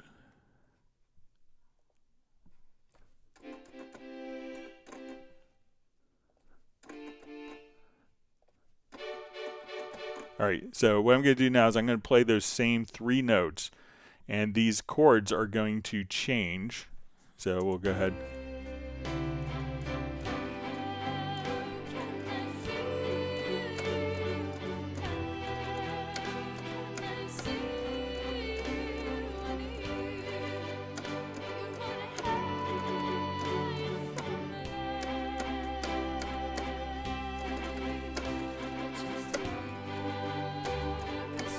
So I'm playing the same 3 notes on my controller.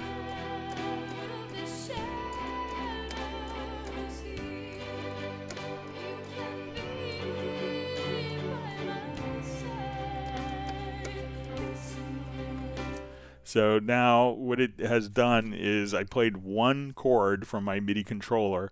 It looked at the chords from the top, and then it automatically translated those chords right into my part that we played, as if I had played through all those different chord changes.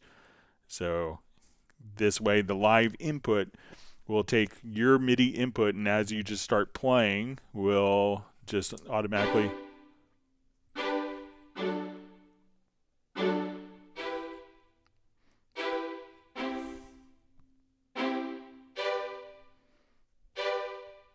So I only played 1 chord, and then it automatically mapped my MIDI input to the live chord that was from the chord track. So the chord track itself is automatically going to be doing that. So if we wanted to, so we'll just do this one more time. I'll take off and I'll make this louder just so we could hear it a little easier.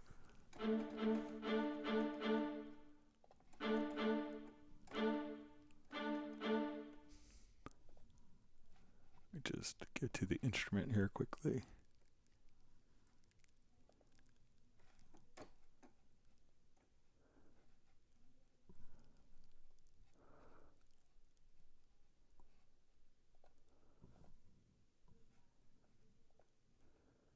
Yeah. So again, so what that's going to do is just automatically, like, I'm going to play the same 3 notes here. And we'll just go ahead and solo.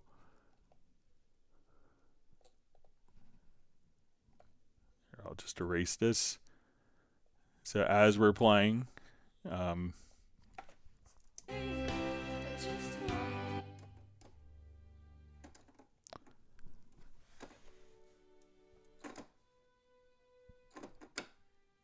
so that is automatically going to take my live input and then map it to these particular chords.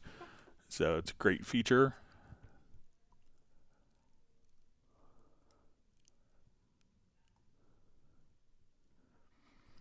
All right, so we see Red Groover just saying, hi, Greg, and thanks, Steinberg, for Extreme. So, yeah, it's a pretty incredible instrument, and I think the price is right. So we'll see if there's something bigger coming. That's a pretty amazing instrument. All right, so we see Gareth just asking if he missed his question. So if you want to ask your question again, please feel free to. I think I got most of them, but there's always a possibility I may have missed it accidentally.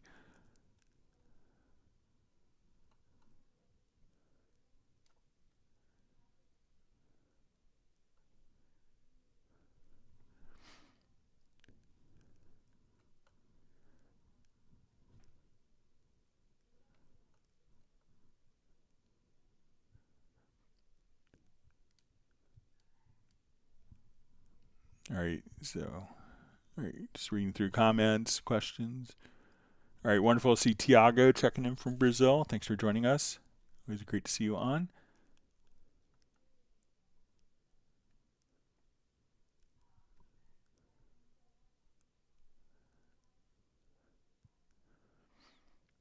All right, so we see Gareth says he needs to find a way to do the scroll wheel without a scroll wheel. So do you have a, even a lot of trackballs will have like a little ring around the trackball that could work as a scroll wheel, but that's kind of one of the things I like about mice is the kind of accessibility of a scroll wheel. I think it's a great feature.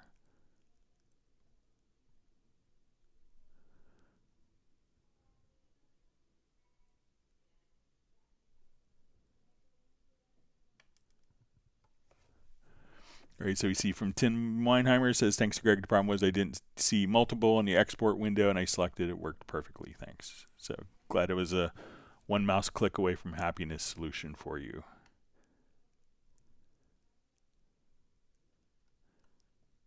All right, so we see Gareth just got his tablet to scroll up and scroll down, so that's good. All right, PETA asks, are previous Pro versions available for sale still? So we only sell the current version, but if you have Cubase 13, it will allow you to run Cubase 12. If you bought Cubase 12 new, it won't, because that changed the licensing system. It changed with Cubase 12. At that point, you're not able to run. There's no physical license to run 11 and earlier. And it probably, if you upgrade it from an earlier version, at that point it would automatically move it up to the latest version on the E licenser, so you could run previous versions. So you could buy version 13, which is the current version, and run 12. Install and run 12 from that. If you upgrade from version 11 to 13, or like an earlier version, say version 7 or 8 or 9 or 10 to 13, that would update your license on your e-licenser to version 11 so that you could run earlier versions. And kind of the thinking is if you didn't have an earlier version, if you're buying it new, that at that point, you don't need to have access to an earlier version if you never had one. So that's why you don't have a license. So we see Bratman Studio just asking, hi Greg, Rick here. Do you know when we will have another Zoom meeting and guest speaker? That was a great hang. So we will, I think the last live stream of July will be on the 29th. It'll be the day after I get back from vacation, so we may not have a guest speaker. Usually we try to do it like once a quarter. I know I was speaking with Chuck Ainlay and I was helping him yesterday, and he's like, I want to do that again. That was so much fun. So maybe we'll get Chuck back, but I may not have time to arrange. I'll see if I could get something set up this week to get a speaker for the next Zoom meetup. But yeah, that was a lot of fun having Teddy Riley kind of share his insights, and he had a great time as well. So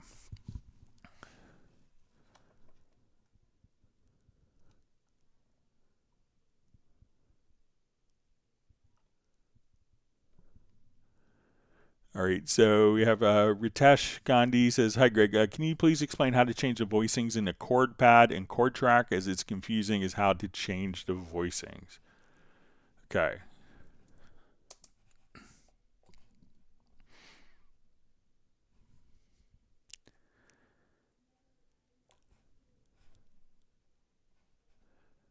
All right, so I'll activate this. Let me revert it since we destroyed this project pretty well.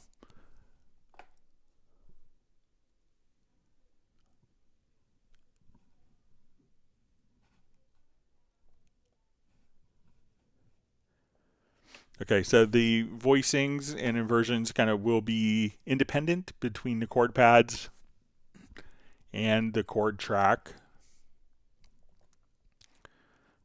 So we'll start off, let's get to our chord track. So let's say we come over here, I'll just activate this Rhodes so that we can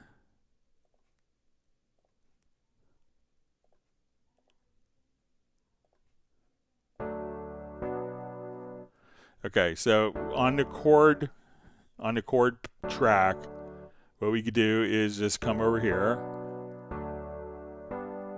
and then we could just change the voicings from the info line. So we could do first inversion, second inversion, or if you wanted to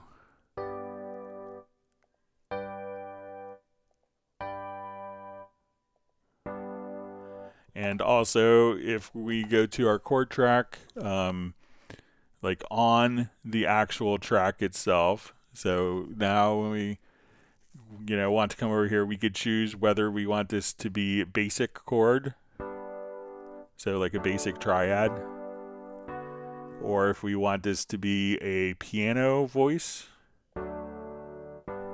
or a guitar voicing.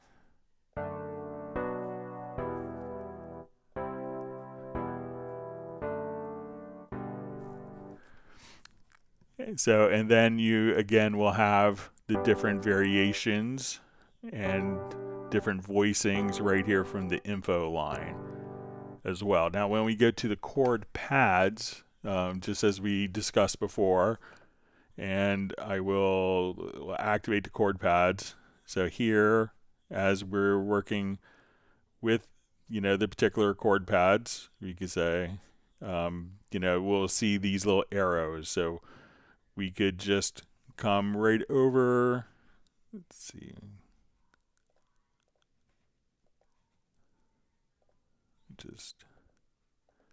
And then at this point, this is where we could choose to, when you come over here, we could transpose up and down. We could also just come over here, and if we wanted to do tensions, where you could do like a ninth, a sixth chords, etc., different seventh chords, we could do it like that. And then also we could change your voicings right here. So as soon as I want to come over here, let's go to but you could check out these particular and then you could also just, if you hold down your Alt or Option key, you could go through different tensions. You could scroll through and transpose, holding down the Shift key, and then also just here, just going through your different tensions right there. So,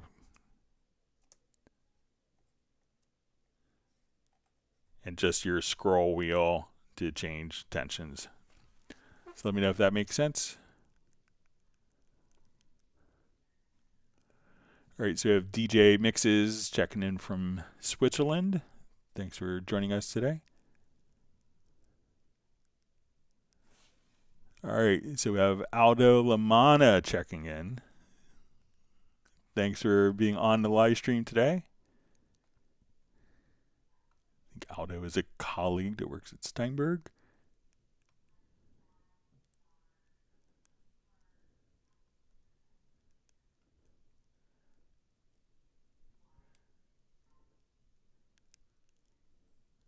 Hope you're doing well, Aldo, if it's the same one from Hamburg.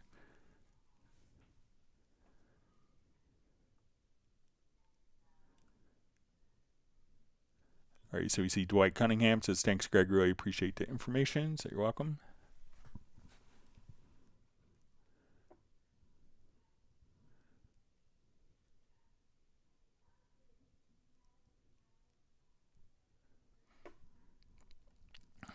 All right.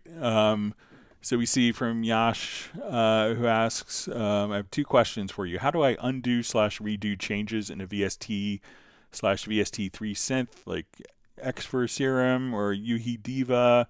I saw a video which said that Alt+Option+Z plus a command, but it didn't work. So, sometimes we could undo parameters in plugins. So let's come over here to the mixer. So if we're in our mixer here and we make a change, the mix console has a separate undo history.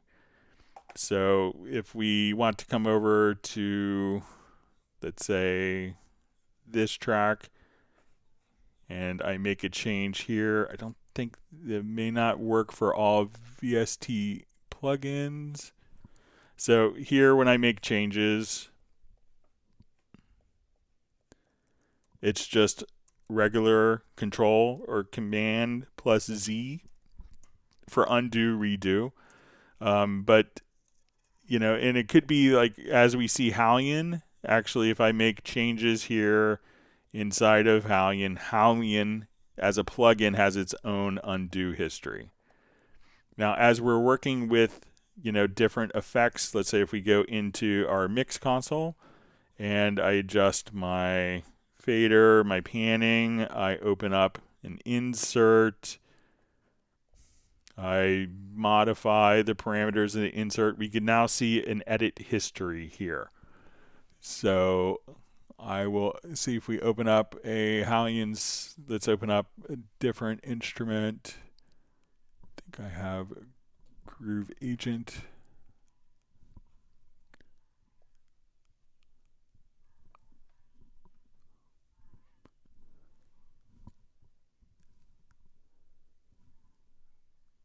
Yeah, so we'll come here and we'll see if modifying one of these parameters. So this will work for kind of VST effects, but it may not work for the plugin. So as I move and make parameter changes, we can see that the mix console has its own dedicated undo history. So when I come over here, so we could do that within the mix console, but it may not be applicable for particular third-party VST instruments. So a lot of instruments, like we can see Groove Agent, Hallion, as a function will have built-in undo histories within the instrument. So with VST instruments, it's going to be kind of up to the instrument designer to do that because it's not necessarily technically part of the mix console. But you can do normal undos. Let's see if we open up a synth bass part here. I think I may have one.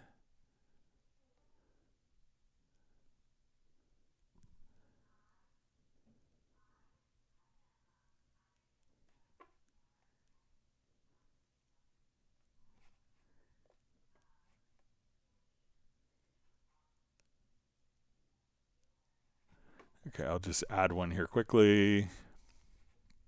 So say a retro log. So not all instruments will have undo histories, but if I come here, yeah, so it could be a function of the plugin. So, but plugins can have their own undo history. So you could always reach out to the different plugins and have them implement it. All right, wonderful to see Michael Pierce on. Glad you can make it today.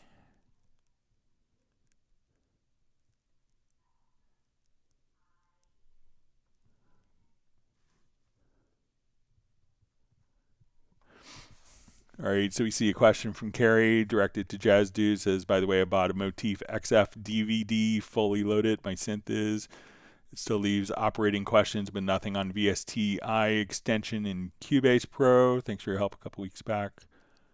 Yeah, so I'm not sure if that is just an editor or what it's actually doing. Again, I'll check with my colleague. If you want to send me an email, Carrie, just as a reminder, I could check with one of my colleagues on the Yamaha kind of montage motif side, who's kind of my equivalent as knowing the product very well.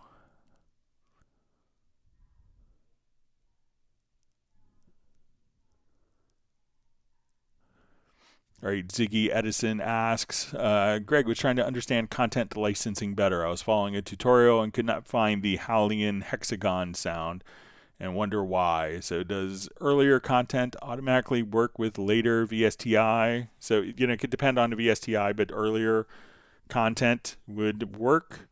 But let's see if I'll come over here. Let's add a Hallian instance and see if we come over. Sorry, just.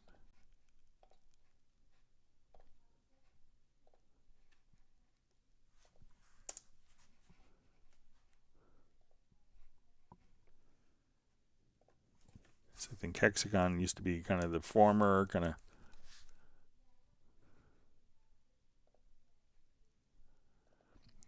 So it might be in combis.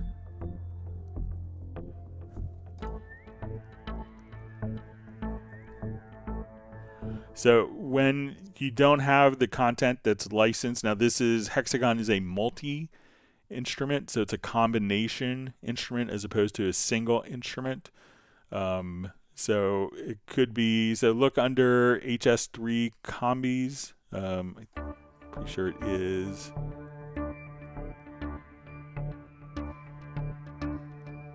So say if we can go to edit.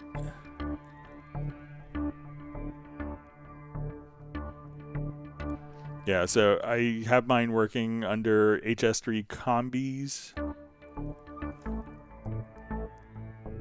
Now, when you're seeing this in like the media bay, and if you see a red circle with a horizontal dash, like a white dash going across, that would indicate that you don't have licensing for it. But mine is showing up under HS3 combis. So you could look there for it.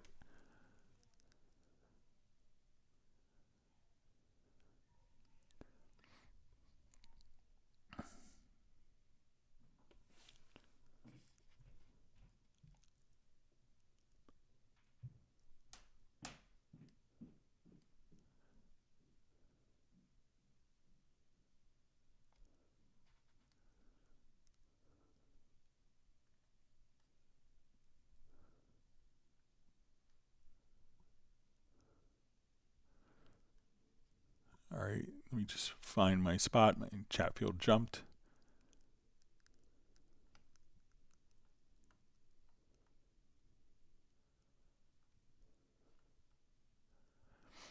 Okay, so we have John Black says he's joining live stream from Japan just for this question. I hope I can answer it. No pressure on me. It's very late here. How can I see the velocity under the track or anywhere after making a MIDI note input, not in the key editor?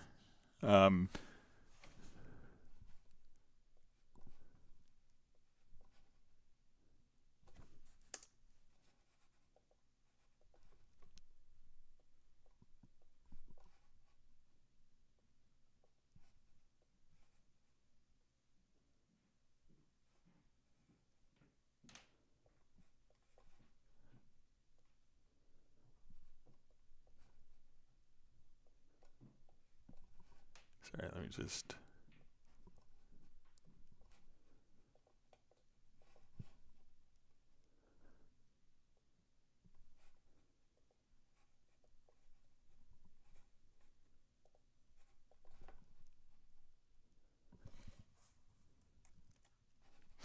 Okay, so if we want to see, so how can I see the velocity under the track or anywhere after making a MIDI note input, not in the key editor?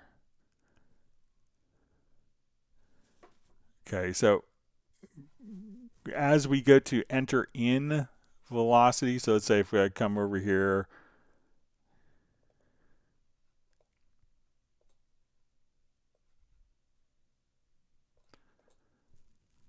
okay, so you don't want to open up the key editor, so how can I see the velocity under the track or anywhere after making a MIDI note input, not in the key editor?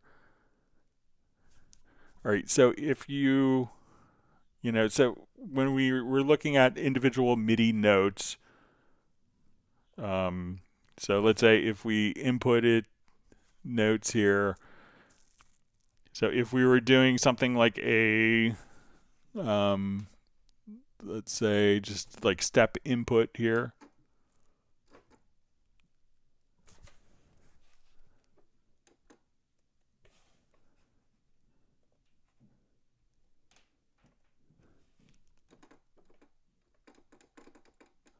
All right, so we could have kind of the velocity.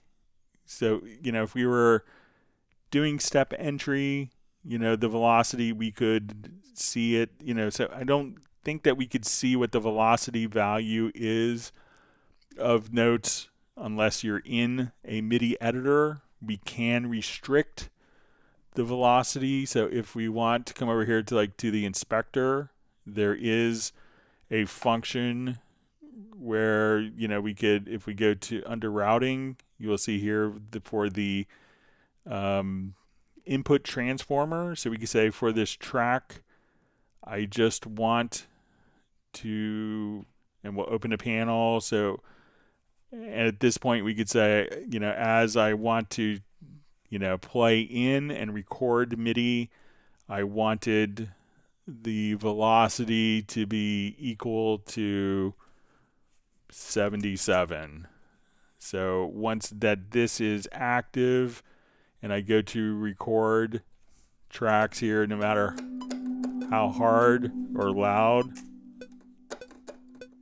I hit notes on my controller, all of the velocities can automatically be set to a particular value just right there using the input transformer. But I don't know of a way, you know, because we could raise, you know, but the velocities are going to be, usually when we're looking at velocities, we're looking at individual notes. When we have on a project window and we want these particular notes, you know, we're looking at the event, which contains multiple notes, which can contain multiple notes, and each of those notes can have their independent velocity. But there's no way to like see what the velocity is of these events without looking at it in an editor that I know of. So, but let me know if there's a particular reason that you don't want to have the key editor open, and maybe I could understand it a little better. Thanks for joining us in the middle of the night, John from Japan. Sorry if that's a disappointing answer.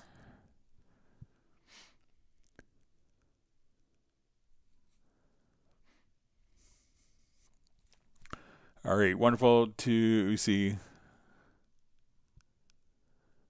Lee Pendleton says, "Hi Greg, is it possible to have a full screen mode or set this up as a key command?" So, you know, I think you could just, like as we're working, so if I just come right over here and we just kind of maximize, and I think on Mac OS, it could be slightly different between Mac and PC, Mac and Windows, because Windows, there's a new standard for multi-window client, multi-window handling as part of kind of Windows 11. But I think if we come over here to the system preferences and we go to dock and menu bar that we could just automatically, like as we do this, now I don't see the menus until we are directly here. So, and on Windows it's slightly different because there's different standards on Windows. Wonderful to see Ace Amadeus on. Says, hi Greg, hope you're doing well. What could be the cause of no sound when a VST3 is playing but no audio is heard? Thanks. So let me know if, so nothing really kind of pops to mind, but let me know if it's a VST3 instrument or a VST3 plugin. If it's a plugin, it could be that, perhaps content or the sound isn't loaded, or maybe the routing for the plugin is sent to a destination that's muted or is being sent to a group. But if you could specify if it's a like an instrument plugin or an audio plugin, that would be great to know.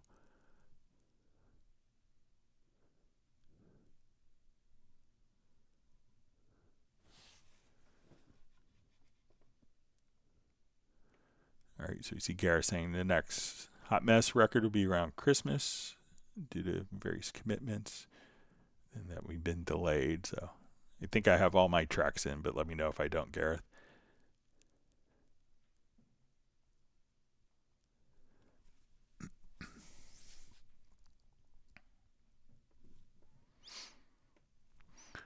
All right, Michael Pierce asks, could you demo direct routing to multiple outputs? I only read about this recently and suddenly realized it might be able to completely change how I sidechain. All right.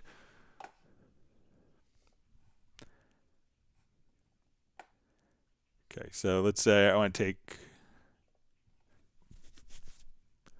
my drums from this project. And let me just revert this so it's not following any chord tracks.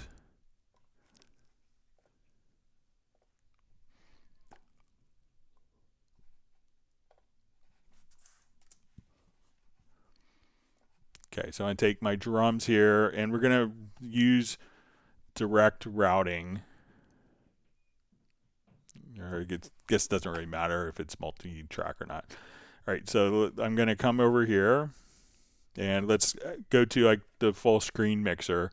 And in the full screen mixer, you're going to have just like a little, we want to make sure that we have direct routing turned on. So we could set up sections, right click, and we could see that direct routing is turned on. All right, so let's come over here. Okay, so now we'll see our direct routing. And once we have our settings, this is kind of a critical thing that we want to do here, is there will be a direct routing summing mode. Maybe it's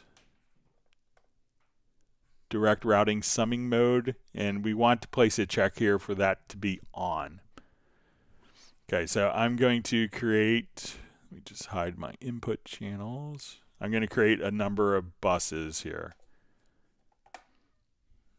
or groups. So let's create 4 group tracks. Okay, so I want to take all of my drums now.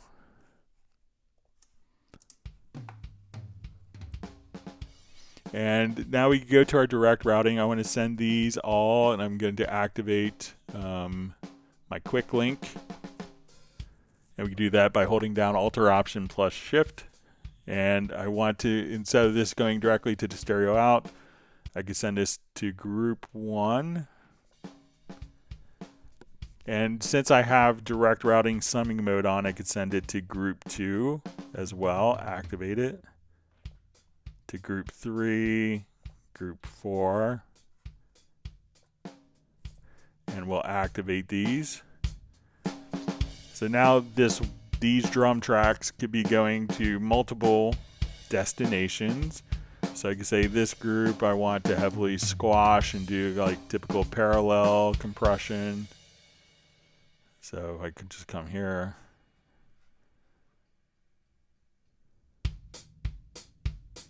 And this group I want to heavily EQ it. and I wanted to find a balance between these multiple groups.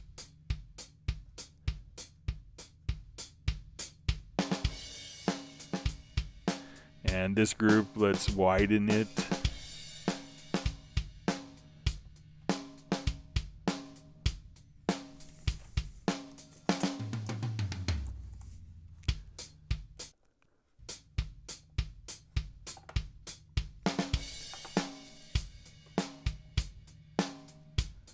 So now we could kind of just find the balance between these four groups if you want to.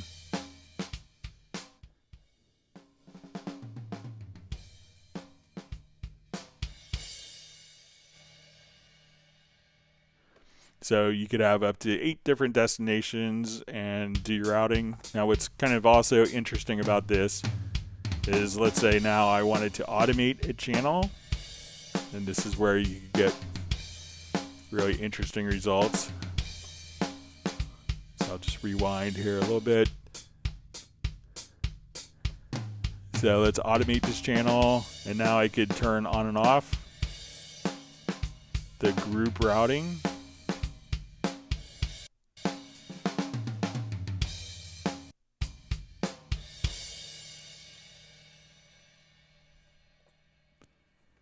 So we'll just come here, let's rewind a little bit.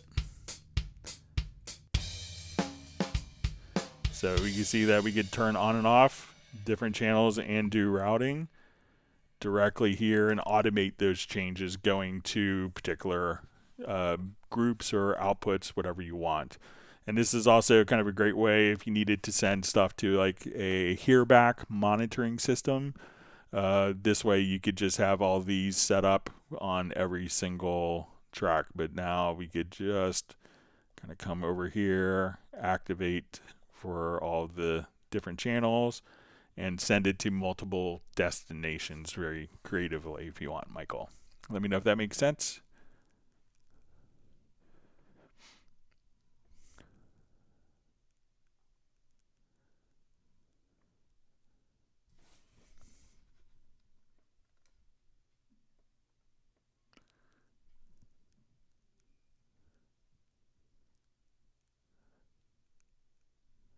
Gerald Ely says, okay, the live input with the chord track is a great tip.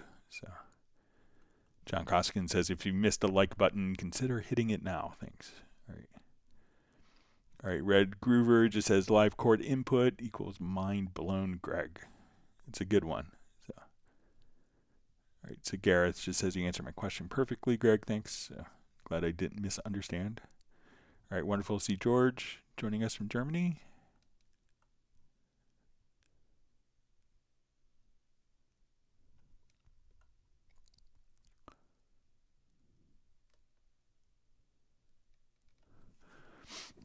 All right, so we see question not really important, but when I save my project, then export it without any further changes after the export, I close Cubase. I'm asked if I want to save changes, but nothing has changed.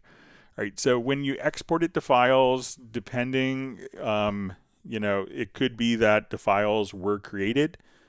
Those files could be, depending on your preferences, those files could automatically be placed into your pool, into your audio pool, like if you did an export, and then, so it could be that other things have changed behind the scenes with file management.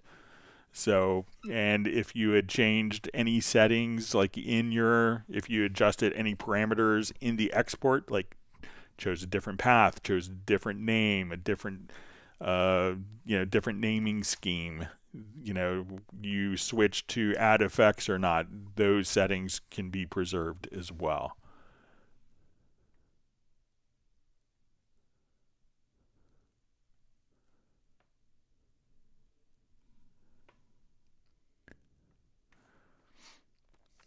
All right, so we see greetings in Very Audio. Is it possible to know the notes originally found after having varied the intonation? For example, do, re, mi becomes mi, fa, so. How do I return to the original note? So if you've done Very Audio editing, so let's come over here. if you have done editing, one of the things that you could do is, so let's say I moved these two notes and you open up the project. And if you wanted to go back into everything, what you could do is within the Very Audio editor, there is a reset function. So if we just come over to here, we could just choose to reset warp changes for the selection. So let's say I moved this note and this note. So I select this note, and then we can say remove warp changes for selection. Reset pitch changes for the selection, and it will do just that particular note. So again, if I moved multiple notes here, and this is the one that's bothering me that I moved, I could select that, and you'll see under choose functions, reset pitch changes for selection, and that won't affect the other notes that were adjusted. So look under more functions or choose functions right here, and at that point just choose reset pitch changes on selected. Let me know if that's helpful.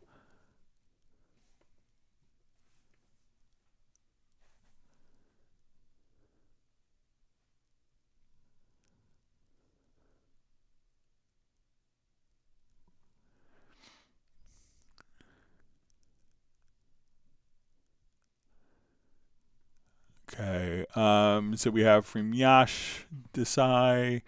Is there a function like automate last touch parameter in Cubase 13, or has to be a better way to do this instead of enabling a track, fiddling with the knobs and faders? Okay, so all you have to do if you wanted to, so let's say on this track I have a plugin.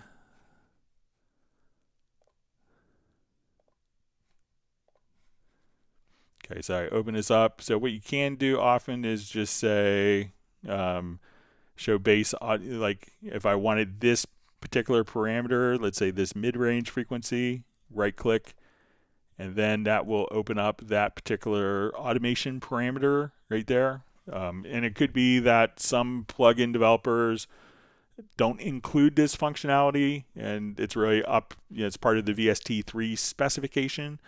So any VST3 plugin, is set up to do that. Some plugin companies might be a little unambitious and not implement that function, but that is all you have to do to find that particular parameter is right click on it and say show low mid frequency, and that opens up the automation parameter lane so that you can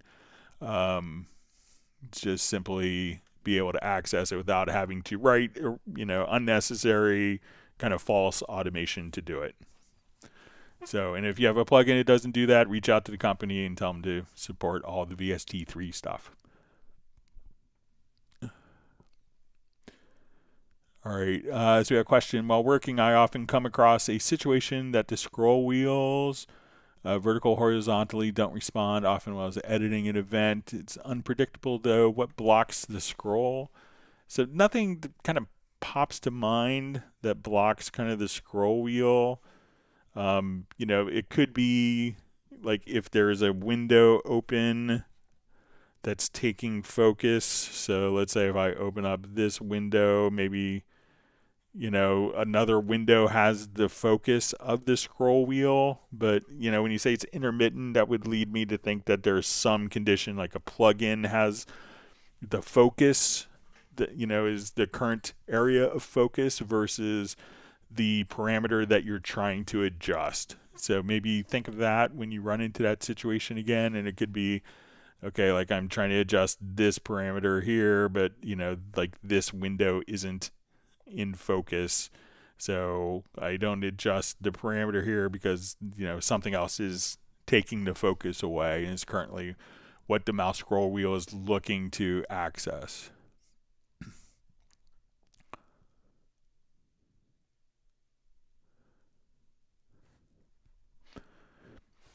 All right, so Explorer7 asks, hi Greg, how do you sync audio like beats from the library to a song's tempo? Okay, so let's say our tempo here is, we'll just make it 108. All you have to do, if you just go to the library here, so let's say we go to the loops and samples library, and we will just come over.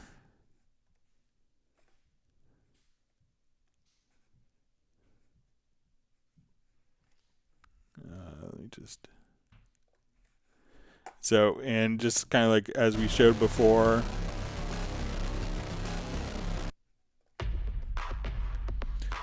if we have this button under preview selected,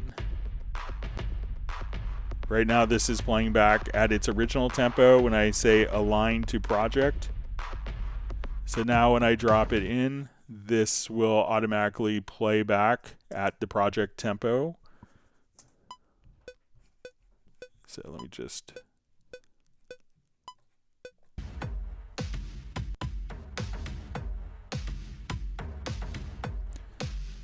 Now if you have a file that's in already, all you have to do is to select a file and you'll see musical mode right there. So now it's playing at its original tempo, now it's following the project tempo. So that's all you'd have to do. So any audio that has tempo information is, if you put it into musical mode, it will then play along and stretch in real time to the current project tempo. So even if we have tempo changes, that will automatically follow through.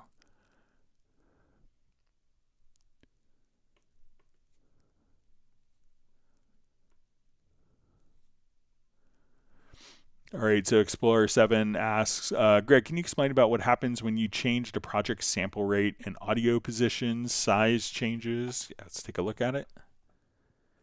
All right, just a couple things that we could do to simplify the process. So I'll come over here. Let's just open up a different project.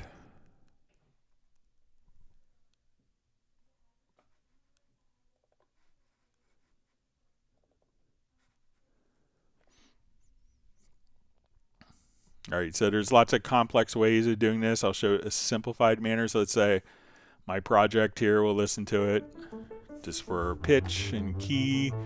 When you look at this, my files are at 44.1K. And let's say I want to change this to 48K. I want to do something like Dolby Atmos. So I'm going to now come over. Let's go to the project setup. So we'll go to the project menu, to project setup. And at this point, we see our sample rate here is at 44.1. I'm going to switch the sample rate here to 48K and hit OK. Then this will give me some prompts. Do you want to convert the audio files to the new sample rate? I'll say yes. It says, do you want to keep the source files in the pool directory? So this means we're going to keep the 44.1 files and the 48K files. Why not? So we'll keep those. All right, now it says, do you want to keep the audio events at their sample positions? All right, so since we changed the sample rate, if we clicked yes, that would keep it at the sample positions. I'm going to choose no. So now when we listen to it, we'll have the same pitch. And all the files are at 48K. So again, if you go to the project setup, and you can do that by hitting Shift plus the letter S, change the sample rate.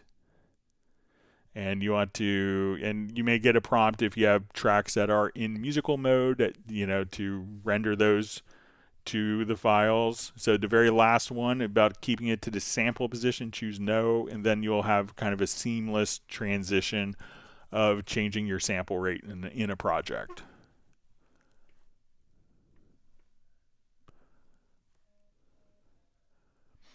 All right, so you see from Dwight Cunningham, wow, awesome, Greg. I'm working on a jingle. Not a musician, but with Cubase, I'm playing and having big fun. Greg, many thanks. So you're welcome, Dwight. All right, wonderful to see Soren on. Glad you can make it from Sweden.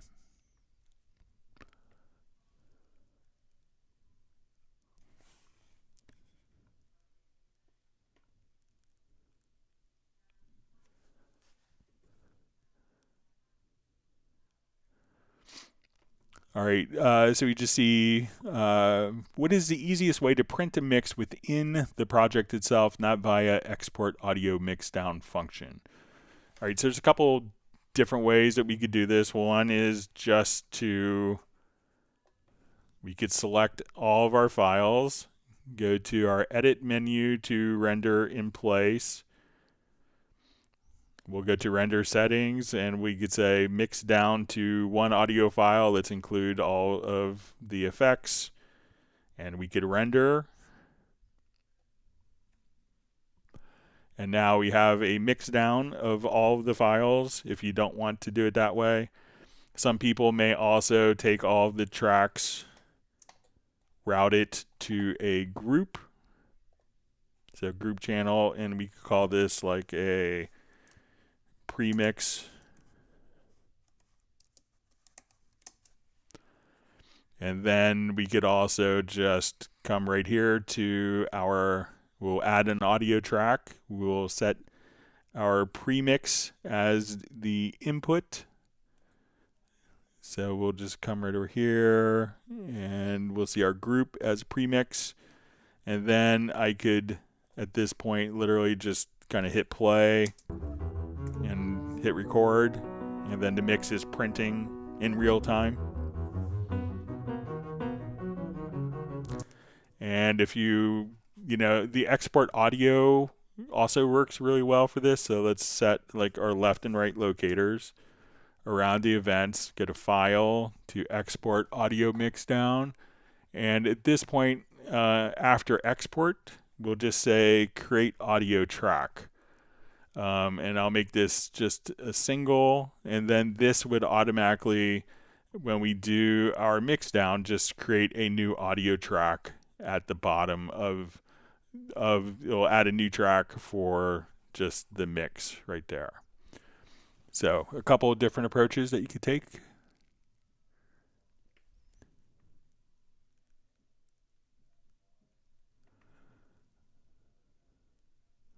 All right, so we see greetings to Demis Helen, says this Cubase tutorial is great.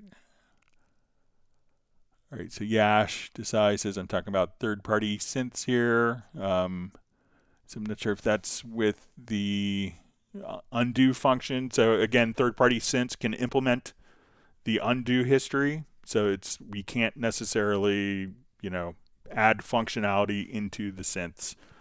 So you could reach out to the synth companies and see if they could implement the undo history.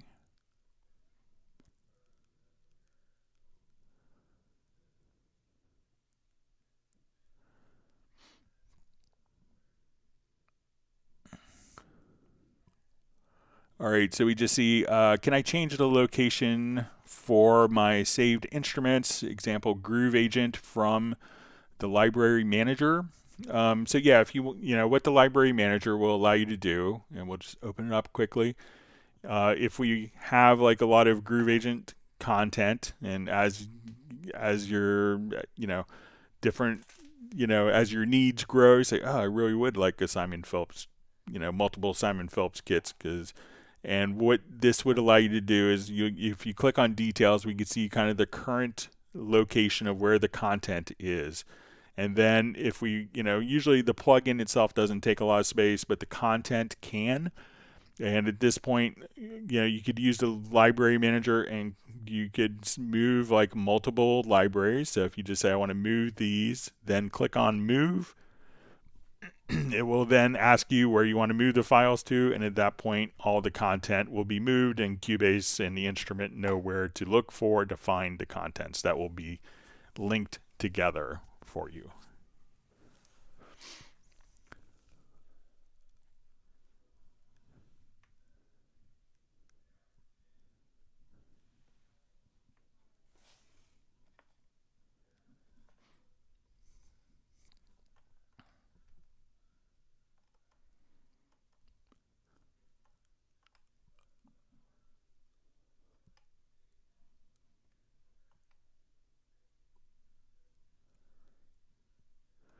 All right, so we're seeing Yash just saying Logic Pro and Studio One has implemented this. So, Steinberg has implemented it too.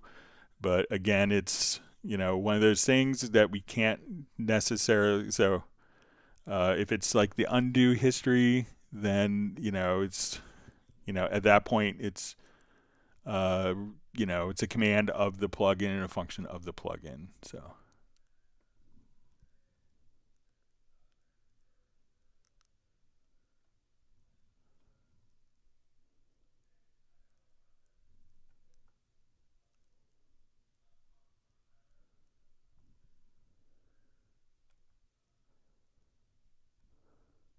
Okay, so we have a question. When I'm importing MIDI files, I'm asked whether I want to open a new project.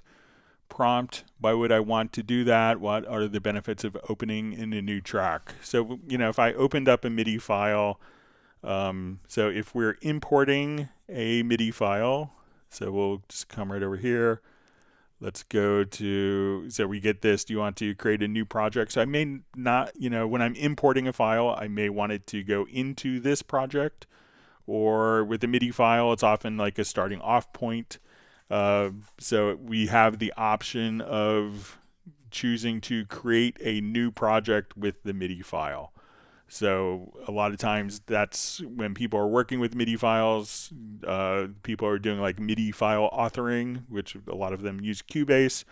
They just deal with small little sections for different arranger keyboards. A lot of that work is done inside of Cubase, and those are all separate, distinct files.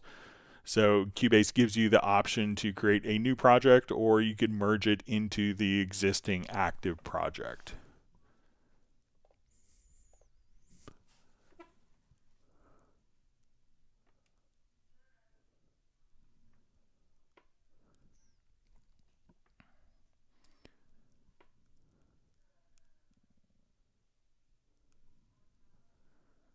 Okay.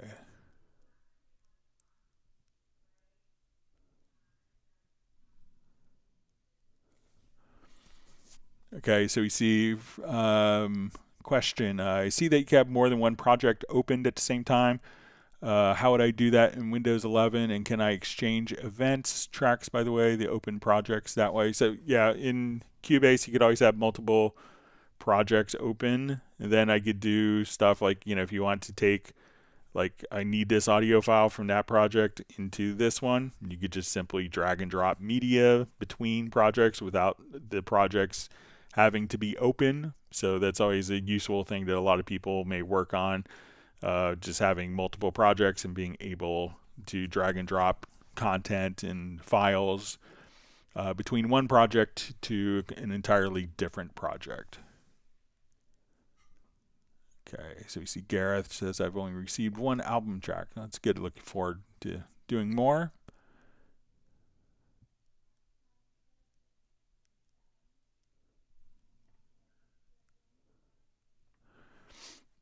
Okay, so we see from Sable Winters, great to see you on, Sable, from Bay Area in California, in Northern California.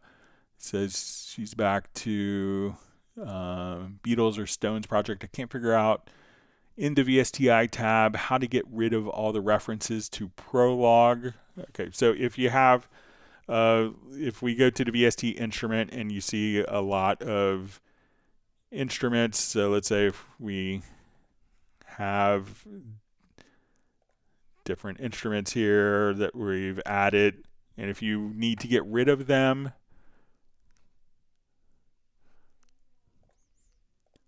all we would need to do is to just come right over here.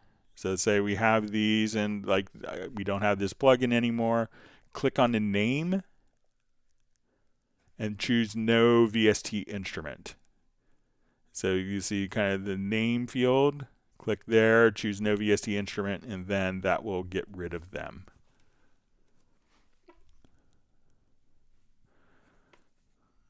All right, so we see from Sable,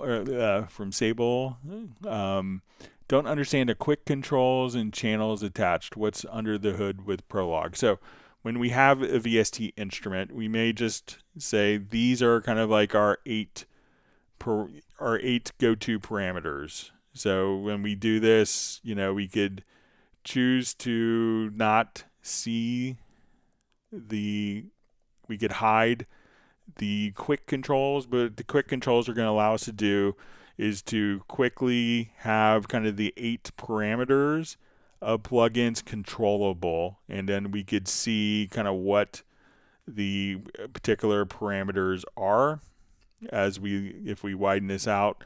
So at this point we could quickly, if we have like faders on our controller or knobs, we can have those knobs quickly control the relevant parameters of the VST instrument.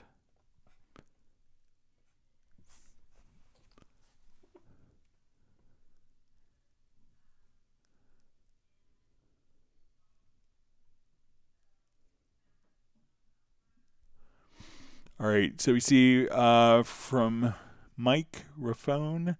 Hi, could you please show what setting the VU meter should be to be like a normal VU meter? It seems only VUFS gives any reaction, just VU barely moves. Thanks. Yeah, so as we're working, let's come over here to, and the VU meter is inside of supervision.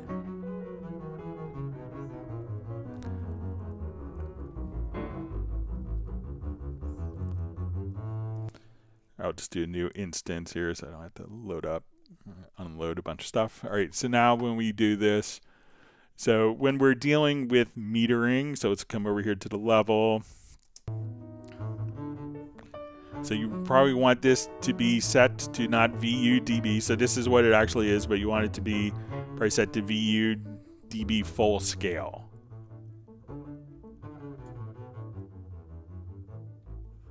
So at this point, because that's the actual, when we're dealing with a digital audio workstation, kind of how it's working is, you could do the offset for, because it's actually what 0 dB will be going out to one device. What the mixer is actually sending minus 18 dB. So just try setting this to VU, to dB, to full scale decibel full scale. And then that will probably give you the results that you're expecting. But the other results are accurate, but it's kind of what the audio level going out of the computer is. So a lot of it will be at minus 18, so that to prevent clipping. And it's kind of standard.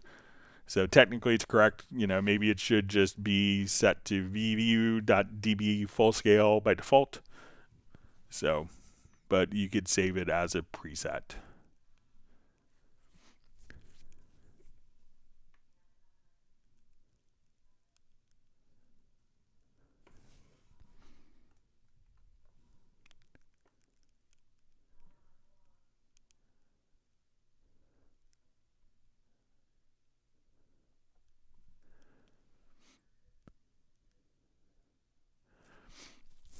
All right, so we see Michael Pierce, who had a question about the direct outs, says, I miss that option, having started using subgroups for sidechain sends, and this saves tons of sends. Love the feedback, love the foldback thoughts. Are these pre or post fader sends? So let's take a look.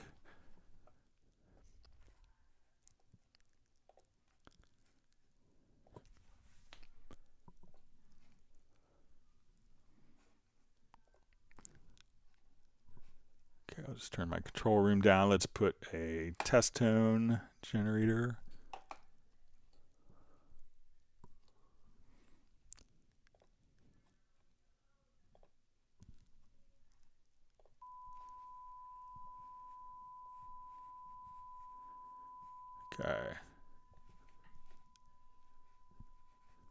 Okay, and let's go ahead and go to our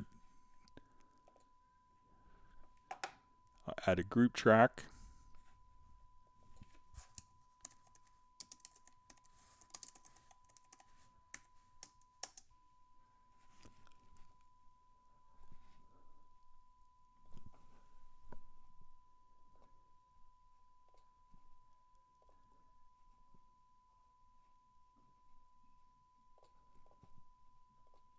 And now we can do the direct routing here.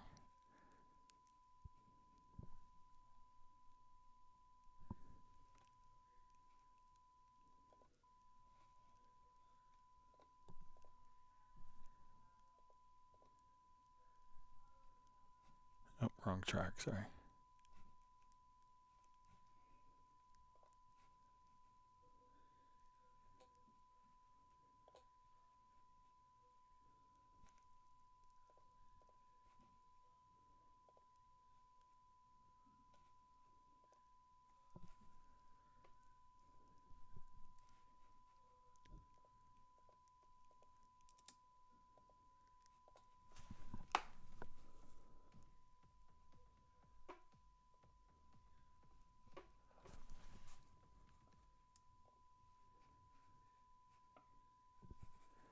right, let me just...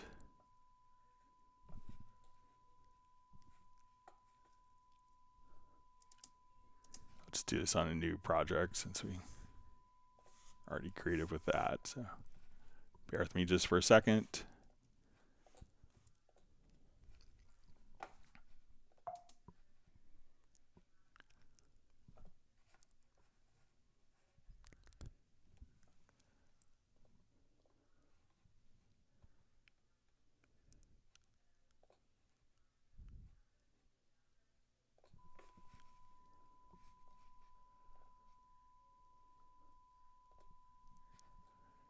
Okay, let's add our group.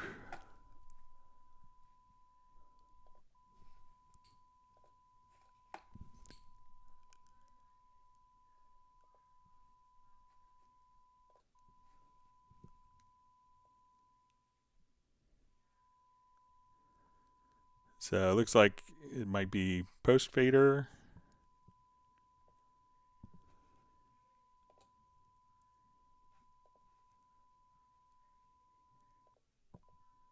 Yeah, so it looks like post fader with that.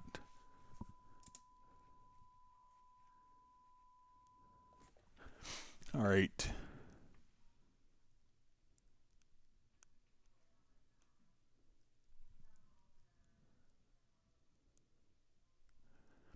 All right, so I have one more question. It says I have a piano track, MIDI, and vocal track. I now want to add a click track, but the audio track should not change the tempo. Tempo detection was off. Can I manually adjust the tempo track? Yeah, so all you would need to do, may not have a, let's see if we could create.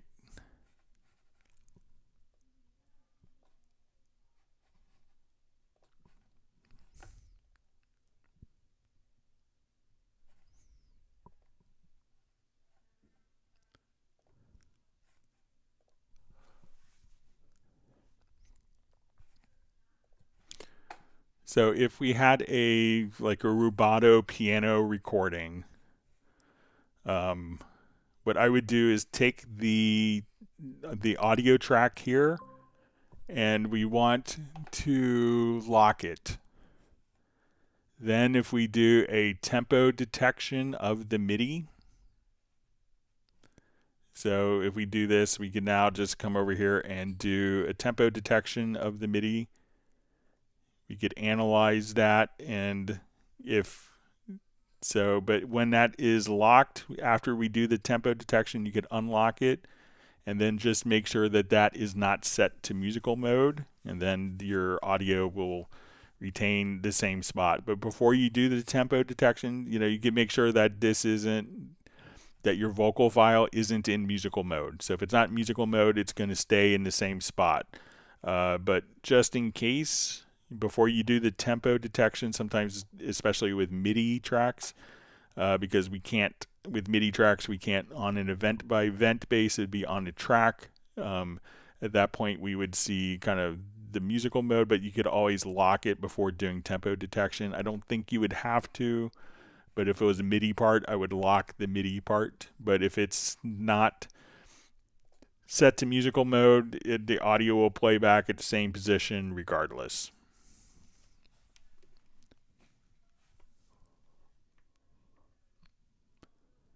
Okay, wonderful to see Mark Rabin from Montana. Everyone give a big woof to Stella. It's Mark's dog. Beautiful animal. He's a big fan of the live streams.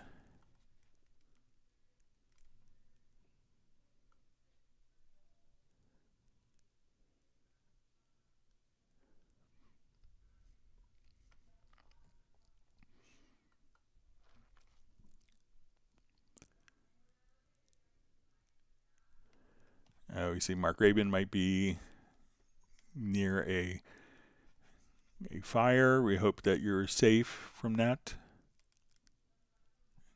You'll be in my thoughts.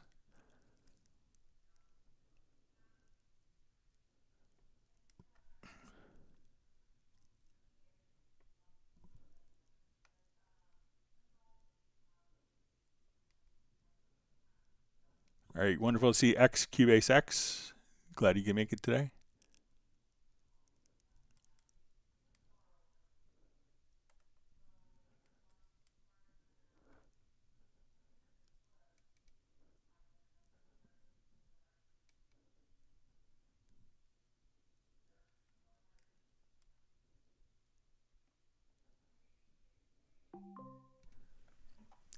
All right, so you see just a question about the Groove Agent location. It says, I meant the instruments that I have created on my own, no user content. Can I change the location for that in the library manager? So I think as long as, so the library manager is going to be set up for all of kind of factory developed content.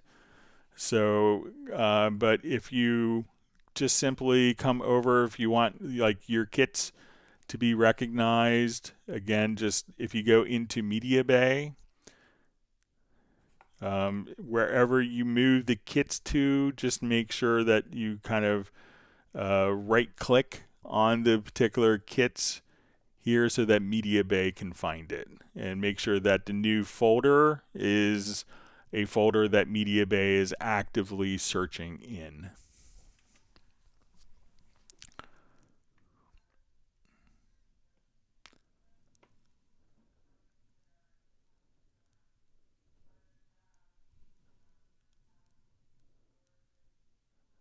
All right, so Mark Rabin says he was #1 like, so that's great. Thank you, Mark, for pushing us over the edge.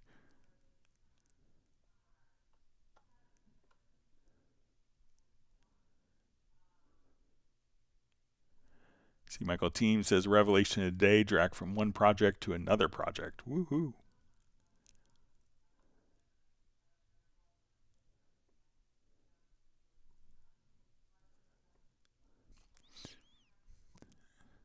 Okay, so we see from X Cubase X says the sampler control. I dragged a 2-bar audio synth file. I chose loop mode continuous, but now I hear bad clicks with a drop in volume. Each loop, how to smooth/fix this. All right, so let's take a look.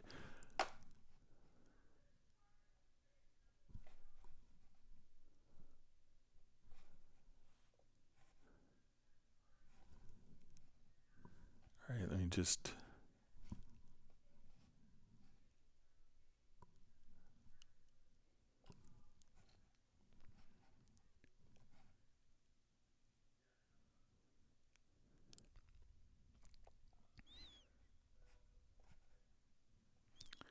Okay, so let's say I want to take this retro log track and I'll drag it into the sampler control. I'll do it when it's not muted. That would help. All right.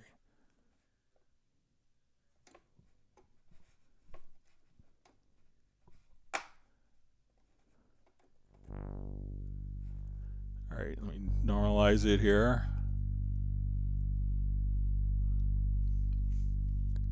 All right, so I currently have it not set to a loop, but let's go ahead and we'll set it to a continuous loop.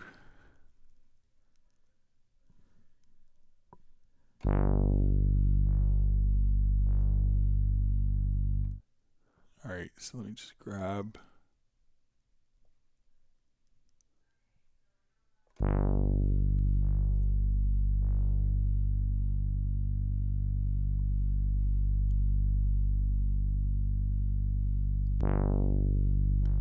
All right, so let's say at the beginning of the file, maybe I want like as that sound is fading.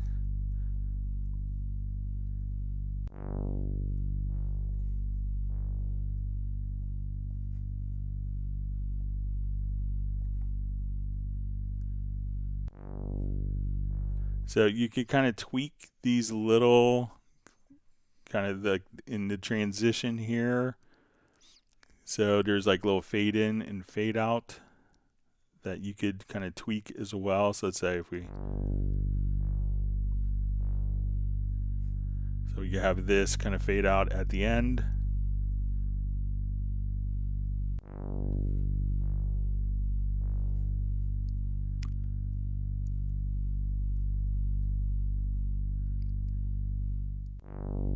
So, so if you kind of play around and make sure that we don't have, so let's say as we're setting our loop points here,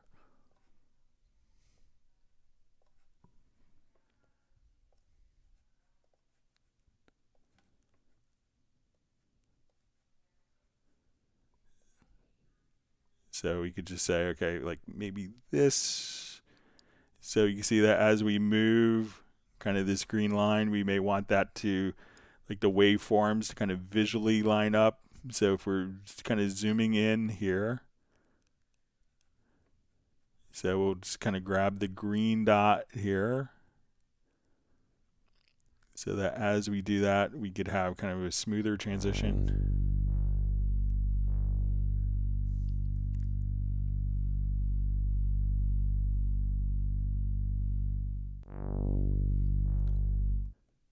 So, but you could play around with just kind of the start points, make sure they're at zero crossing.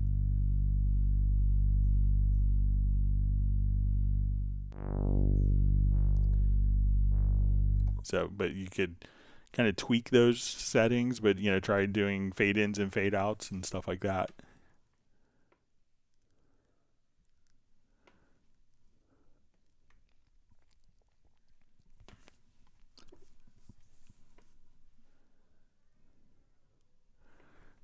All right, so we see from George Sandor, please. I have PA5X and his keyboard doesn't have a quick recording. It's possible to record this 16 tracks song with PA5X and Cubase. Thanks a lot. So I think the PA5X is at the Korg kind of arranger workstation. So if you want to record the MIDI into it, all you'd have to do is we'll come over here to do a new project.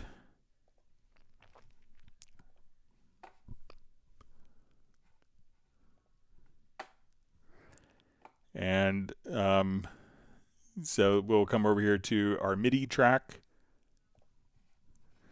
And at this point where we see our input channel, we could just put that input channel to any. And then you could record all 16 MIDI tracks from your Korg PA, I think it's a Korg, is the PA5X, and then all 16 MIDI channels can be recorded directly into Cubase on one particular track.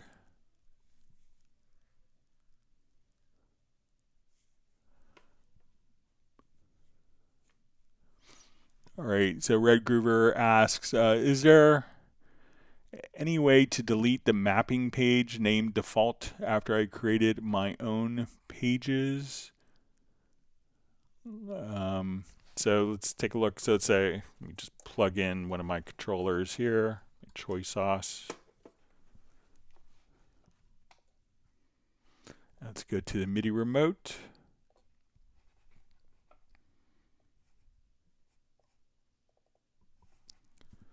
Okay, so let's go to create a new mapping page. So, and we could do this in the, so we'll click, I want to go to my Choy Sauce, this one here that I made.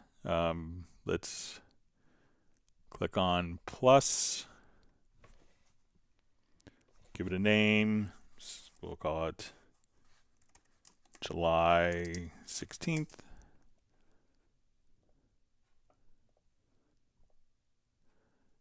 And let's see if we could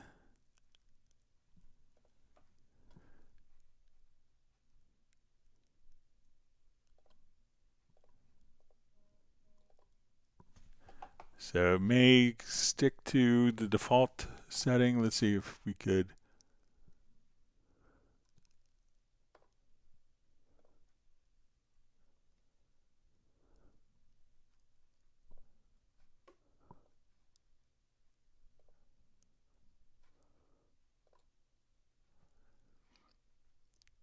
Yeah, so we could add a new one and type in a name. But it looks like default may stick for the. Okay, so let's come over here. So we see default. And we don't have, I guess default is going to be the default name. We could rename other ones, but not the original default. So I guess that's so that you don't get rid of everything accidentally. So it looks like the name default will kind of be permanently embedded to the map within the mapping assistant.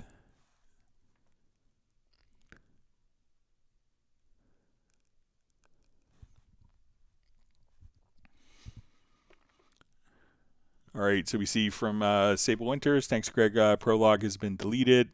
I don't understand the logic behind it or purpose in the project, but it was irrelevant due to discontinuation. So yeah, it was a plugin that wasn't going to be, we had done it in conjunction with a partner company, and they were not going to update it for contemporary operating systems and computers. So a lot of the functionality in Prologue was already a part of Retrolog. So, that's why it was kind of discontinued. But you could always open up a project in a previous version, render the file, export it, do a render in place, save it, and then open up that project in Cubase if you needed to have the sounds.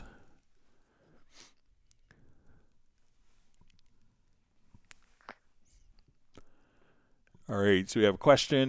Greg, in the future, can you do a live stream between Yamaha Genos and Cubase? Thanks. So I don't have a Yamaha Genos keyboard. I've always had a hard time, even though I work for Yamaha. Them kind of, I think in the past they were more lenient on sending out equipment for people and, and to other companies for loaners and stuff like that. So I actually have a hard time getting Yamaha equipment. It's ironically easier for me to get equipment from other companies than my own company. So I probably wouldn't anticipate getting a Genos keyboard sent to me. I'm probably not going to purchase one. I don't have any personal need for it.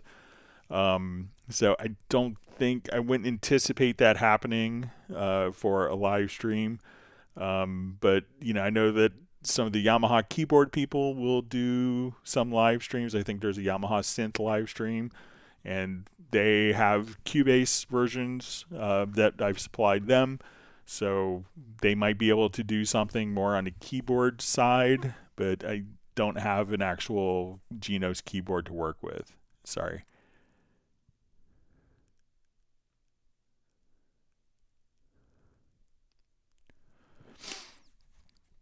All right, Tim K just says, "Hey Greg, any plans to let us resize and/or maximize plugins or other popped-out sections of the interface? I like everything on top, so I work on multiple screens." So it's always tricky sometimes doing that. So I know that there's, I think that there's some development going on with being able to resize plugins. It could be a very complex issue. Something, some plugins, I think if we grab, Hallion, will be kind of set up for resizing. So let's say if we come over here, that we could choose to kind of resize plugins, and this is one that is like really well attuned to. Sometimes if you do it in some audio plugins, realizing that having it scale between different high DPI systems is, and could be very tricky. So, I think that they're perhaps working on something. So, but I'll reiterate the request again. So.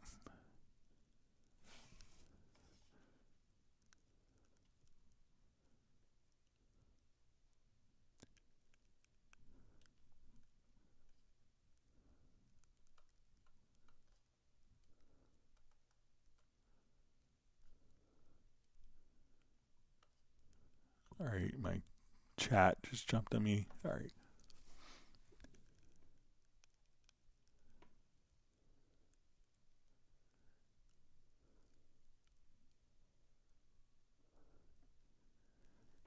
All right, so we see Mark Rabin saying he's safe, just sad to watch it burn. Yeah, so I was in California. I remember being in San Francisco during one of the big fires maybe 5 or 6 years ago, and it was like walking out of the hotel room. It was really kind of shocking, just, breathing in the smoke of the air.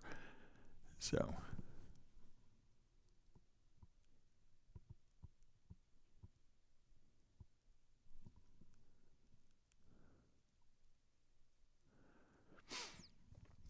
All right, so we see from George, cool advice about the tempo detection, but the tempo detection was off. How can I manually adjust the tempo detection so that beat one of a measure is correct and not Cubase's guess?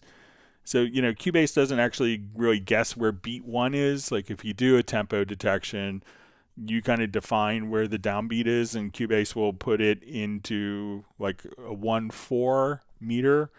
So just to show quickly,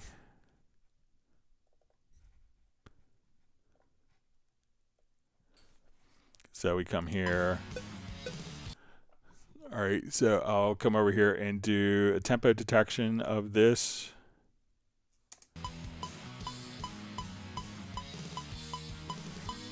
So we can see that Cubase didn't assume we were in 4/4. So, and let me just try offbeat correction. So now Cubase doesn't assume where 4/4, where the downbeat is, and you as a user could automatically place where the downbeat is. So, and it says, how can I manually adjust the tempo detection so that beat one of a measure is correct? So if this is where beat one was, I would just simply put that's where my 4/4 bar is, and that's how you could determine from doing tempo detection where the beat is actually following, if you have pickup notes especially.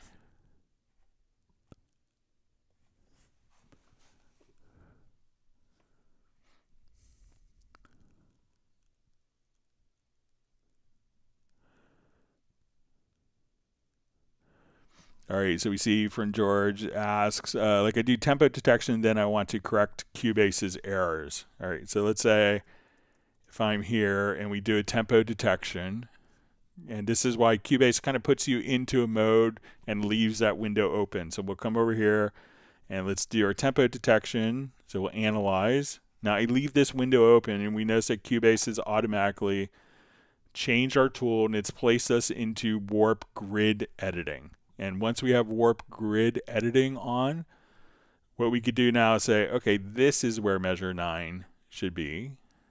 And when we have this turned on, Cubase will actually do an analysis. This is where I want measure 11 to be here. And at that point, we could just kind of do a quick spot correction and make the adjustments. And we can see that as we make an adjustment here, that the following tempo changes will automatically do a reanalysis. So if I come, let's say I want to move this tempo to here, and if you watch the bar 17 and 18, you'll notice that those will automatically adjust. So, Cubase will put you into a mode where you can make the final tweaks on the tempo very easily. And that's why it kind of puts you in this mode before you close this window, so that you can just do minor tweaks and make the tempo detection more accurate if needed.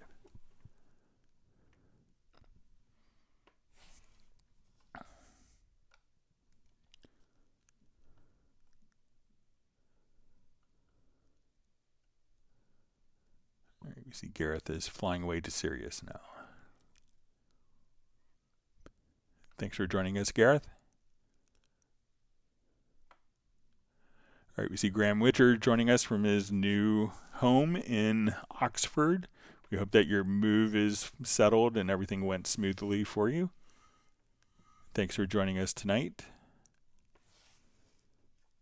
All right, so we see Gareth says no hangout on Friday. So we will be doing a hangout on Friday. And then, so I'll be working on Friday, and then I go on vacation Saturday. So no hangouts next week, but we will have our live stream on Friday.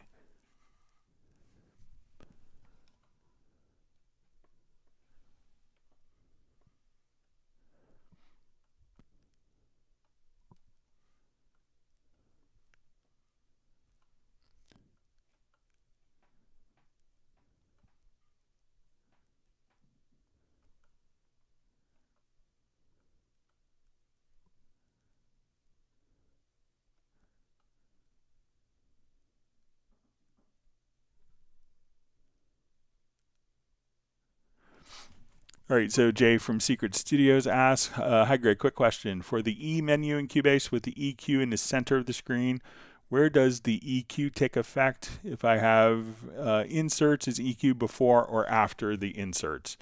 All right, so let's go over here. We'll look at this. This is actually, we could have by default, the EQ would come after the inserts. So as we kind of go from left to right here, and we can think of the EQ here as part of the channel strip. So if we wanted to move the EQ within the channel strip, we could do that. But if we see this little icon just to the left where we see strip, what we could do is actually just kind of make the channel strip come first, or we could make the inserts come first. So we could change the order. So if you wanted the EQ before the inserts and the channel strip before the inserts, we could do that. So as we see it labeled visually from left to right, we could think of this as your signal flow going from in to out. All we'd have to do is just kind of click here, and then we could toggle which comes first, the channel strip including the EQ before the inserts, or the inserts before the channel EQ. So you could have it either way. But by default, the inserts are coming first, but again, it could be changed.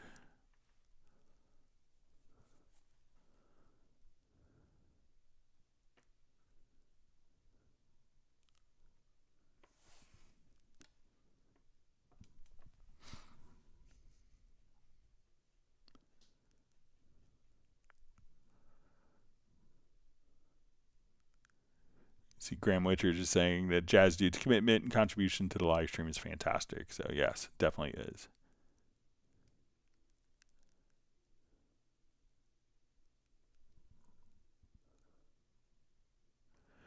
All right, so we see a question from FlyV. Just says, how do I use the transpose track? Mine's just showing nothing when I write on it. Okay, so let's say we want to take this project here, and we want to do like a transpose track. So let's add a track to transpose. And then what we do is we could kind of just click to create a transpose event. So let's say as we're playing this, so right now it's set to 0. So if I click on the number, we could transpose. So say I want to transpose coming right here up a major second. So click on the value.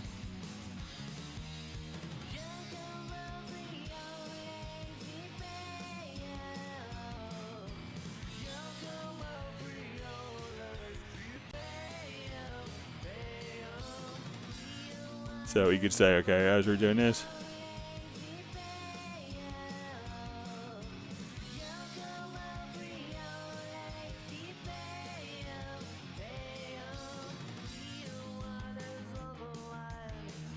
so once you kind of add the event with the pencil tool, then you could click into value and use, and this would transpose it up or down by semitones.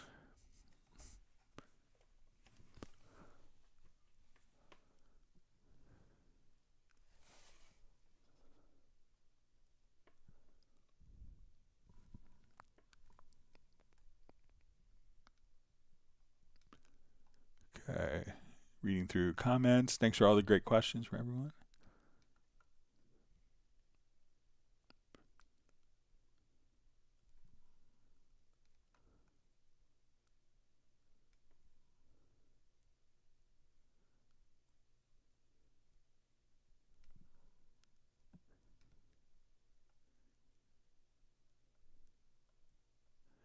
See a great comment from Sable. It says, Cubase isn't actually complicated. It's highly advanced and overworked, like the South Korean robot that threw itself down a flight of stairs.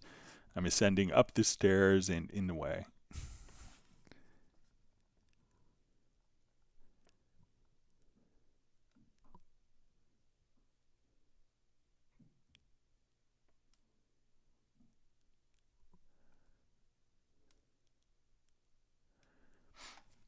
All right, so we see from George, this says, Greg, thanks so much. Can I also set the new tempo points, not just the first beat of a measure, but also like quarter notes? So yeah, as you're doing this, and we zoom in, so let's say and we switch to, let's say, our warp grid tool, as we work, we're not just limited to the downbeats. We can move any, like the beats themselves directly in. So I'll just do it quickly here. Hang on a second.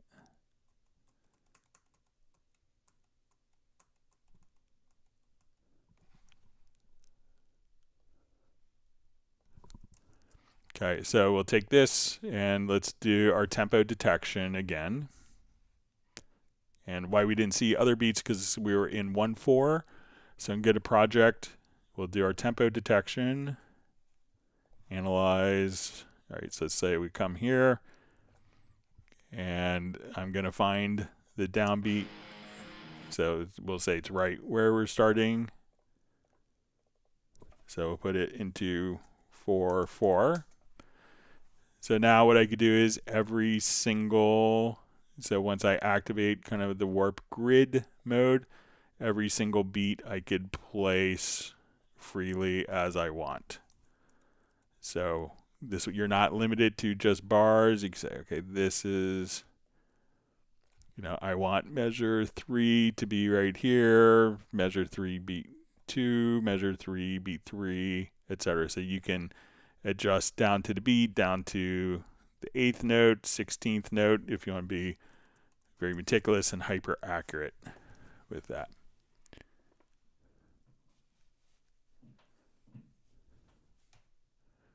All right, wonderful. See Keith Young on from Canada. And he says, hi Greg, hope I'm in time. Yes, you are.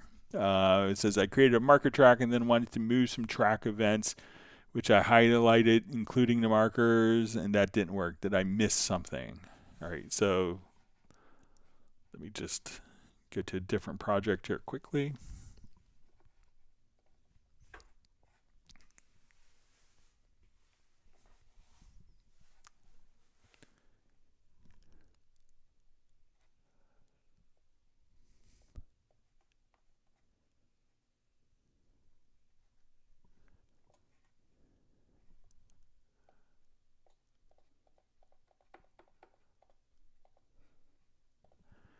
Okay, so I have markers, I have, and the events here. So it's selected both of those, and then they will move together. Just make sure I'm reading it right.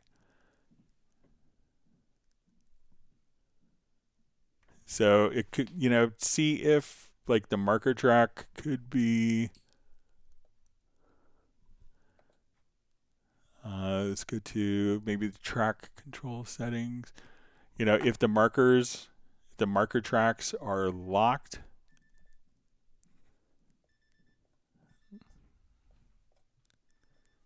so you can try that, but it looks like it moves well. Hang on one second, I just have to help my son with something.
All right, sorry about that. All right.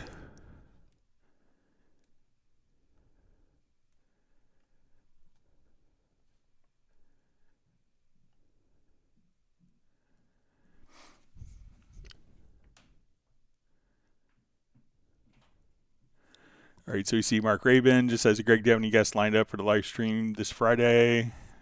Or agenda, I would love a deep dive class, but I'm not sure if I can attend. So the live stream will be, I think, on the 29th or 30th. So it's not going to be this Friday, but the Tuesday after. I don't have any guests lined up. But if you have anything you wanted to do a deep dive on, we could do that.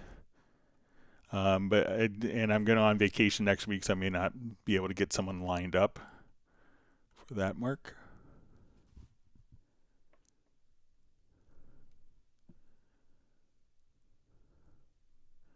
All right, wonderful to see JVI on.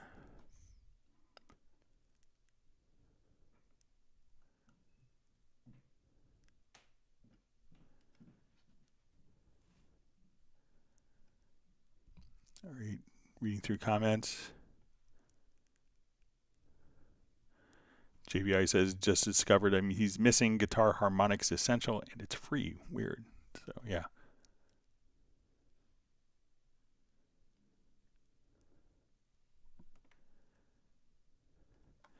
All right, so we see George is saying, if I got it, so I could just click in a warp grid mode to add new points. I'm off to Cubase now to apply what I've just learned and take notes for the future.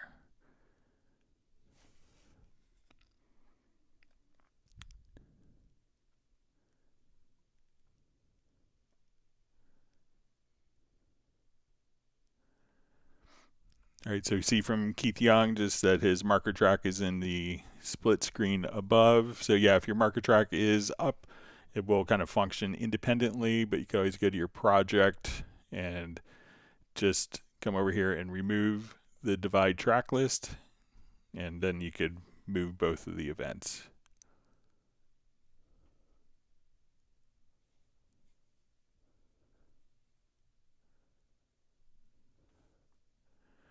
See, Jason Sykes says, shout out to Anthony, one man in his songs, for more great Cubase videos on the latest Halligan 7.1 with spectral zones. So yeah, he does a wonderful job. See, Ziggy Edison says, Greg must be a great dad. So I like being a dad. And my wife is pretty amazing mom, and my son is great. So it makes it easier.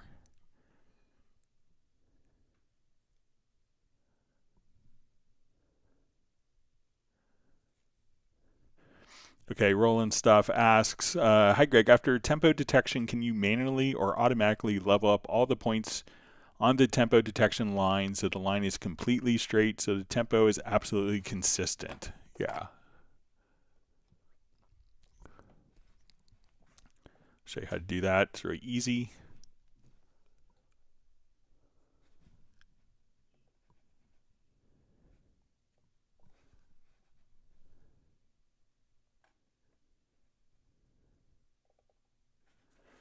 Okay, so let's say we will take this and let's say it has varying tempos.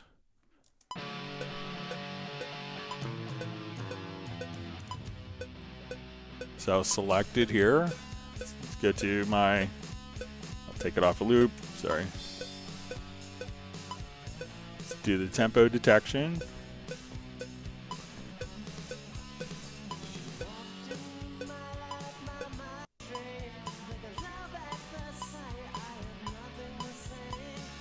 Okay, so we see the varying tempos. I'm going to just make sure if we have a pickup note or not.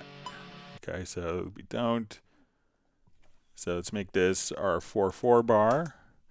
So now what I want to do is I'm going to select the event. So this event is varying in tempo, but we want the tempo to be perfectly straight. So I'm going to select the event. And we can see that we're roughly like 112, 118-ish. And I'm going to go to my audio menu. And we're going to say, under advanced, set definition from tempo. So now I'm going to turn the tempo map off. And I'm going to type in my tempo 118. So So now it's playing back perfectly at 118, or if I want to play back at 140. So it's taking from the original tempo, and then we could just kind of now have it play perfectly straight tempo. So again, after doing the tempo detection, select the event or events. Go to your audio menu to advanced, and then you want to choose set definition from tempo, and then you could turn off the tempo track and put it on a steady value or do a new track version. And then what was varying in tempo is now perfectly straight, perfectly in time. That's all you have to do.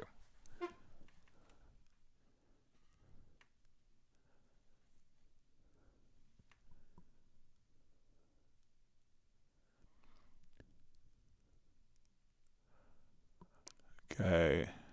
Michael Team says, tell Ryan we said howdy. I sure will. He always wonders why I talk to my laptop for 4 hours. Graham Witcher says, in Steinberg we are blessed. So many free plugins, and they are all top quality too.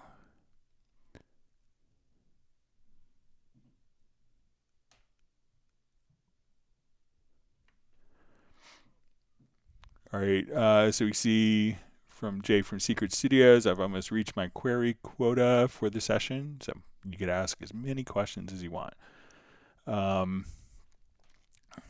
So question, is it possible to save folders with instrument and audio portions from orchestral templates as track presets that we would like we would instrument presets? So really, if you're doing something like that, you don't have to save the folders necessarily. I mean, you could, but if we just come over, let's say I'm here and I want to take I'll split up to like brass, winds, and strings for this piece, kind of Schubert piece. So I could come right over here and say, okay, these are my winds. So I'm going to save a multi-track preset. So at this point, I would just right-click and we'll say Save Track Preset. We'll call this July 16th string or winds.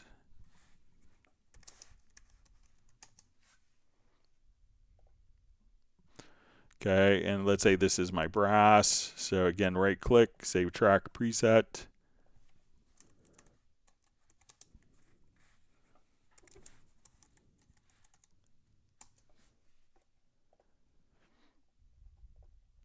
And I'll add an audio track in here just to show we could, so.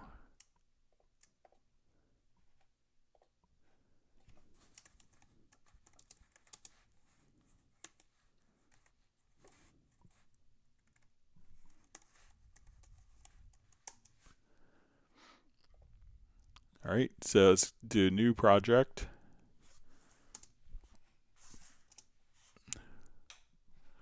And I'll just come over to my media bay. Let's go to user presets, track presets. And then if we go to multi,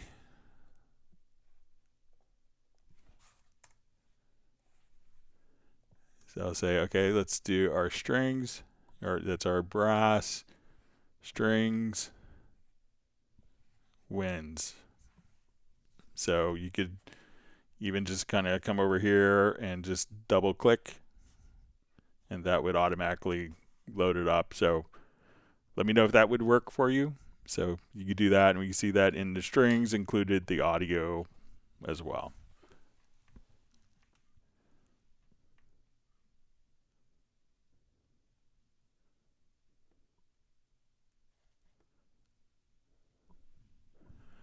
All right, so see Mark Rabin says, appreciate your reply. Would love a deep dive on either Groove Agent or Hallian SE, but even a shallow dive or tidbits and knowledge session would be superb. All right. Yeah, let me know if there's any like specific things that you are, want to do better or think that you should be able to do that you haven't figured out.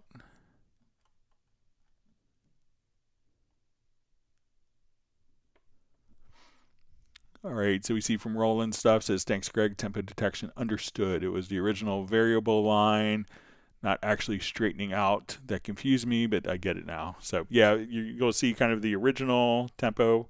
And if you're in that situation, you could probably, let me just,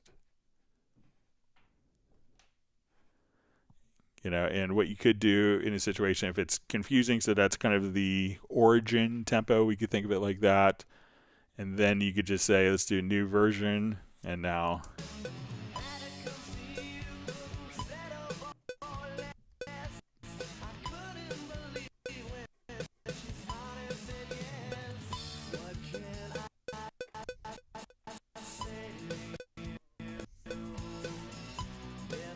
So that's how you could work with that. So.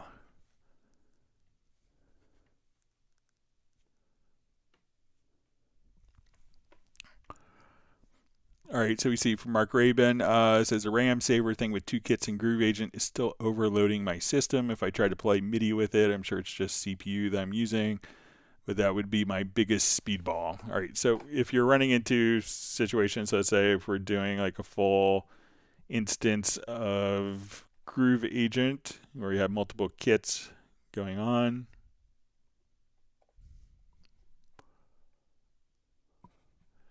All right, so I'll just load up a couple of larger kits.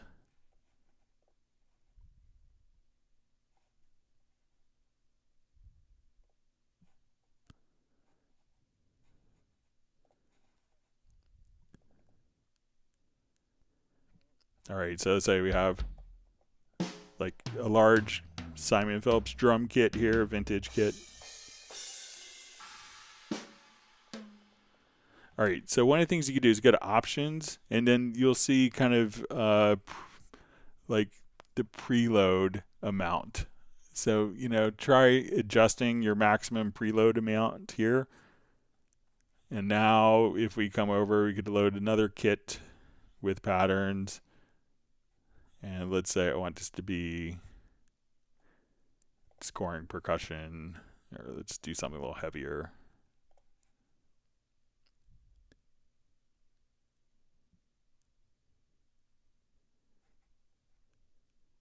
Say DeMarco Miniman kit. These are great. So if you just adjust kind of like the preload amount under options, Mark, just try increasing that. I think you'll stop getting the messages. So it's just, it's probably set a bit conservatively, so that the drums don't have the highest priority of your system. But if you just increase that, it could be set up for when most people were running 8 or 16 gigs of RAM. So if you're running more RAM, just try under options, try just increasing the maximum preload there.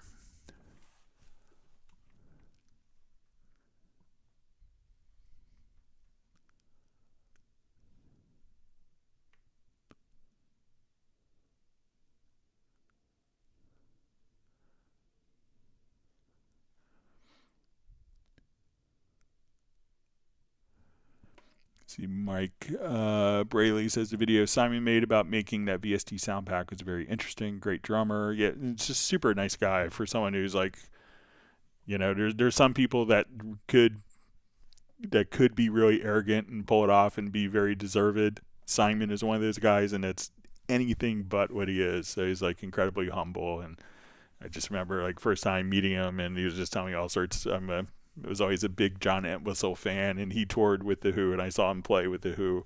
So he was just telling me all sorts of great John Entwistle stories. So but super nice guy. So.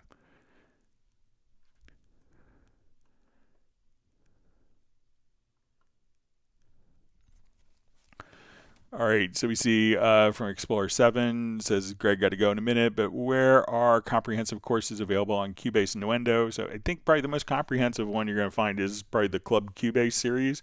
So go to cubaseindex.com, and again, there's like 34,000 topics that you could search. Usually by time something gets created, there's another 300 new features of the software. So the software development is outpacing kind of what could be developed for courseware.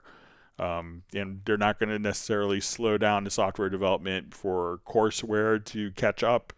So it's kind of when you're kind of doing something and you're kind of on the bleeding edge, like different coursewares don't necessarily, like a traditional academic model may not be able to keep up with all the changes. Some schools are really good at it. Berkeley College of Music is quite good at keeping up and evolving with the changes as they come. A lot of YouTubers can't necessarily have the bandwidth to do that or the background. So, but, and that's why we kind of do these types of things where, if you have a stumbling block, you have a particular question that you could ask it and get an answer and learn from other people's questions that you may not be aware of yet.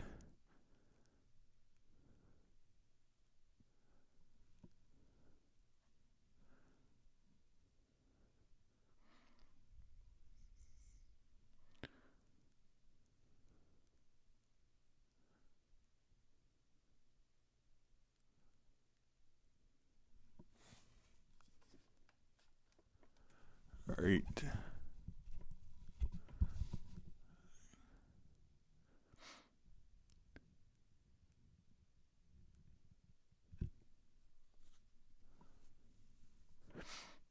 All right, so we see a question from Donnie. He says, using performance in Groove Agent 5 and programming in the piano roll, how do you choose which pad gets affected by the rolls? Currently, the rolls are applied to all drums at the drum plays same time as the rolls. It's not really intended for kind of programming after the fact. So if you're not familiar with the performance, we'll show that, but it's more of like a real-time interactive thing, and it's kind of a known kind of MPC style workflow. So let me just go ahead and cut the kit here. Okay, so I'm gonna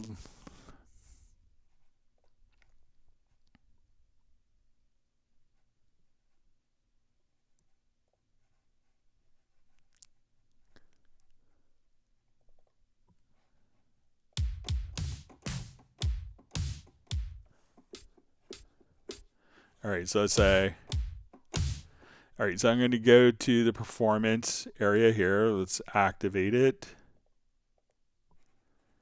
All right, and I want to set like this particular key.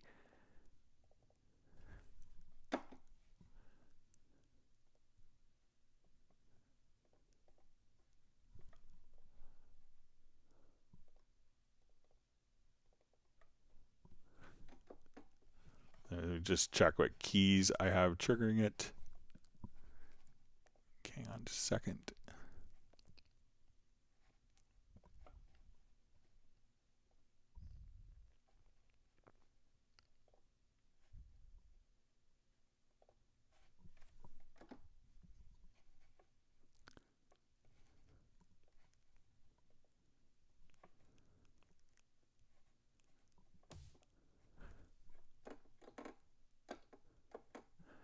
Okay, so let's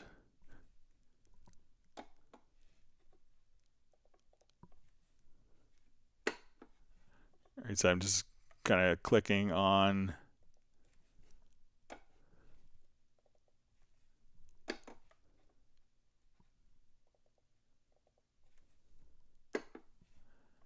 all right, so now when I play a particular note, so that's how you play the snare.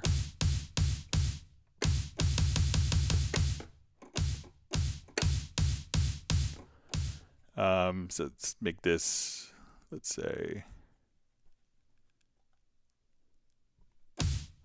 so I'm just now hitting my snare drum, and now when I hit this note, so it's really intended for whatever,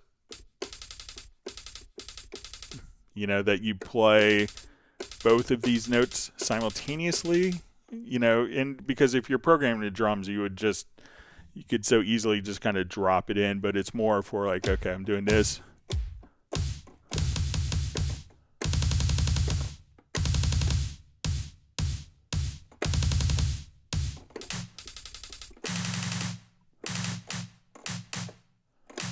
So now I could just trigger these note repeats here.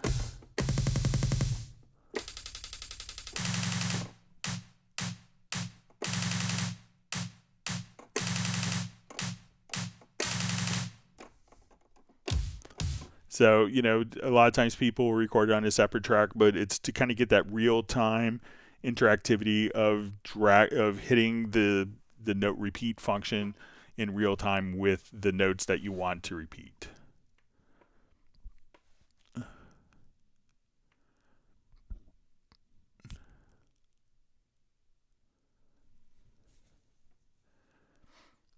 All right, so we see Mark Rabin just discussing his workflow. Says, Greg, I'll do this to fully explain my process. 1, find kits and style, play pattern, set MIDI channel to 10 on both kits, Hallian SE, keyboard on MIDI, hit record on Groove Agent, MIDI track to record, MIDI tracks to record halfway through song, sample rate errors, long songs, idea, he's C preload, I would say presets for Groove Agent kits with outputs, etc. Ideas on how to record Groove Agent on MIDI track 10 and MIDI keys 2 at the same time without sample rate errors. So again, I think, you know, definitely go to the options and try increasing the maximum preload. But if I have Groove Agent here and let's say I go to let's add a quick instrument track.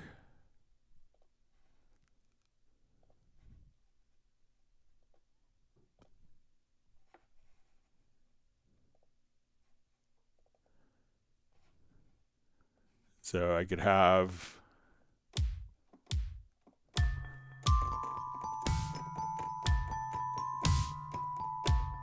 you know, we could have both of those going on simultaneously without problems, but, you know, again, you know, check just here if you're using 2 kits, you know, try just increasing that. I think that will, you know, this could be giving you kind of an artificial headroom with that, like a barrier.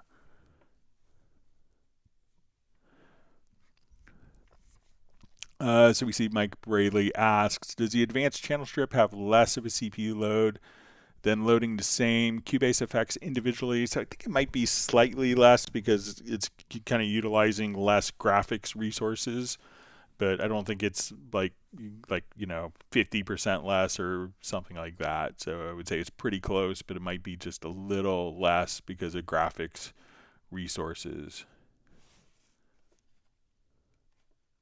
All right, let me go to some questions that were mailed in before we run out of time. Thanks for all the wonderful questions, and if you've learned something new, make sure you do hit the like button and subscribe to the channel. Okay, so we have a question. It says, I have a problem with the location of certain content libraries. I've attached a screenshot show that some content has a default location inside of my downloads folder. My problem is how, and more importantly, where should they be located to? I have obviously removed and downloaded again, but content still ends up in the download folder. Any help, advice, greatly appreciated. Thank you very much in advance. As you well know, very grateful for all the time you spend helping the Cubase community. Real advantage over the other providers. Okay, so I think what's happening, you know, from the screenshots that were sent in is when we go to the Steinberg download assistant, and let's go to the Steinberg library manager. So the library manager, these are kind of 2 independent things. So we could move the content and we could see where the content is coming here. Wherever you put the content, it doesn't matter as long as you tell Cubase kind of where the content is. So what I think you're running into is if we go to the settings here, that your download directory from the Steinberg download assistant is one location, and then you're maybe moving it to a different location here. So when you go to download like a Groove Agent library, a Hallian sonic instrument, a Hallian based instrument, at this point it could be downloading into your downloads directory, and if it's not moved anywhere else or this isn't changed, we could reset this to default, and I think that would be like downloads, you know, into Steinberg and Win64 Mac OS, and then you would see all the download content. So I think what you have is a conflict, and again, you can go to the settings category here and just tell it, and the content can be anywhere as long as you let Cubase know where it's at and you kind of have a sense of where it's at. So maybe try to get these in sync, and then I think that would clear it up for you. All right. All right, so we have a couple questions that were mailed in. It says, in the top right, there's a fader/slider for enlarging the waveform on audio tracks. All right, so let me just show this quickly here.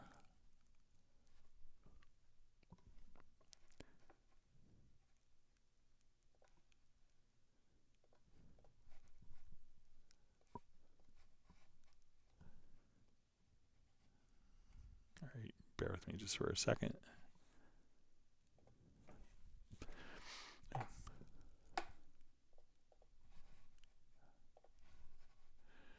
Okay, so and we have this slider is what the question is referring to here, where we could zoom in on the amplitude of the waveforms. So if you have a low level amplitude material, you can see that. So it says this currently works only on all tracks. If so, I think it would be a great improvement if you could also do that for separate tracks. And then when QLink is able for all selected tracks. For example, you have a level set right on a track and you render that track. The waveforms are often very small. Since the levels are already set right, you might want to raise the waveform on that specific track without affecting the sound. You could even take this a step further and add the option to have the waveforms of selected tracks fill up a certain percentage of the track. For example, you could choose 75% of the waveforms in the selected tracks would all be matched and the sound would still be unaffected. What do you think? So I think like with zooming, especially with the waveform amplitude, because people would often associate something like that sounding different visually, even if it didn't, then sounding like this would people would think distortion, overload, and maybe we could get more gain. So I think that having that consistent, regardless of what events are selected, gives a better understanding to the user. So I personally would want it to be global, because I think that if I set something, and I could see this question come up in a lot of live streams, if I set something here for one track and it's like, well, this one's really loud, but why can I not hear it as well as I'm expecting? That would be problematic. So I think that most zoom, I don't zoom a track horizontally different than other tracks, so this should be, I think it's one of those things that should be consistent, but if people disagree with me, let me know. All right, so we have a second question. When using render in place, wouldn't it be a great addition to add the option of including/excluding automation for all 4 rendering options? It'd be very useful because sometimes you want to keep the option of changing the automation after rendering. I know you'd keep the automations if you select the first rendering option, but not for the other options. So if we have a event that we're rendering in place that has automation, so let's say we have automation here. Okay, so the first option that we have, so if I come and let's do a quick render in place, and we choose our dry signal path, and we want this flexibility because we're going to have, so let's say if I had a bunch of edits that was complied, so let's say I have these 2 events selected here, and now we edit those. So all we have to do is we'll come over here to edit, again to render in place. So we do dry, and what this will do, and we see it says copy transfer setting. So when I come over here, we render that, and we can see that that automation is automatically carried over, but we've consolidated those particular events. Now when we choose the other options for render in place, this is going through, these are going through different processing. So with the channel settings, if you have automation and we render in place that particular event. So let's say if I select this particular event here and we render, when it's going through the entire signal path, at this point, and we choose for it to do channel settings, we would just say, now we're going to see those changes applied in the file. So, it's set up to capture, various gain staging options, which, are there. So, I think how it's set up now gives you a lot more flexibility and kind of delivers what people actually want, that they could render something and all the automation is included within the render. All right. It says probably most of us are thinking it'd be really cool to have the option of rendering buses.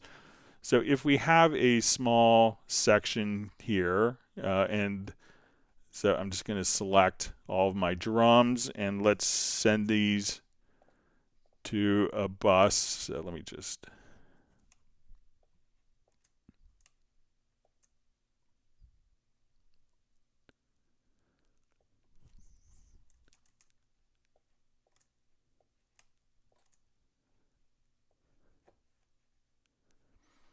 Okay, so let's do small.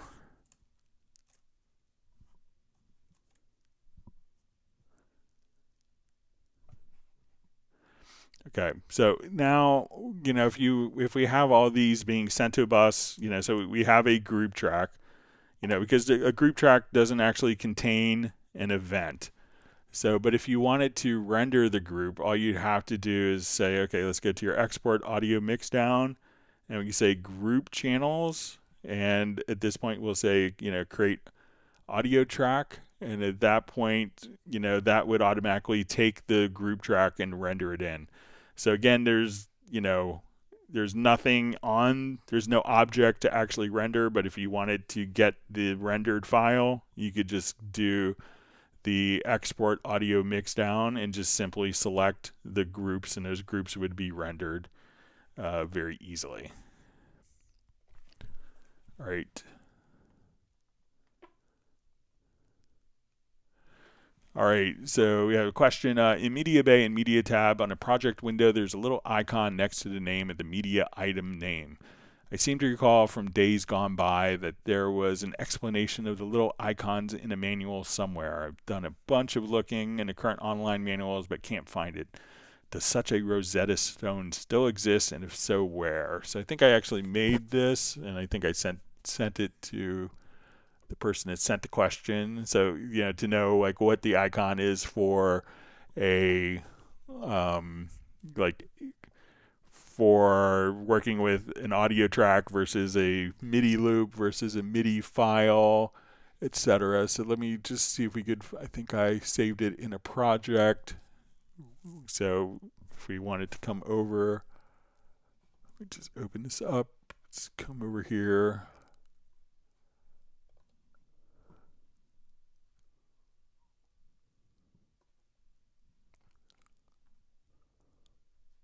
And I basically created one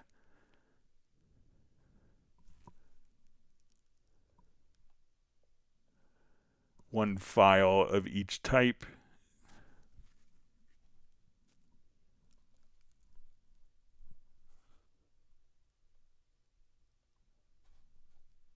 Yeah, okay.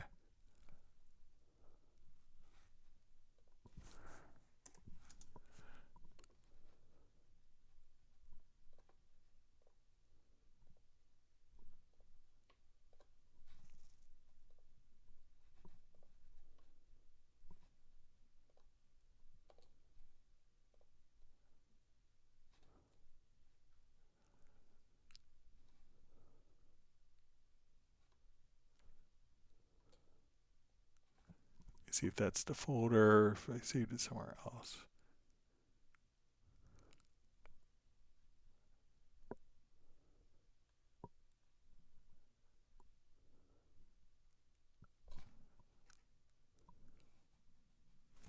Let's see if I could find a folder from here.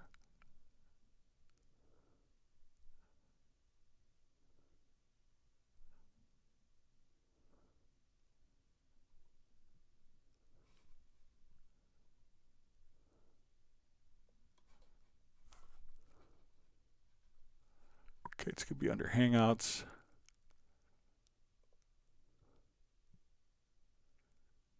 So you can see these are audio files.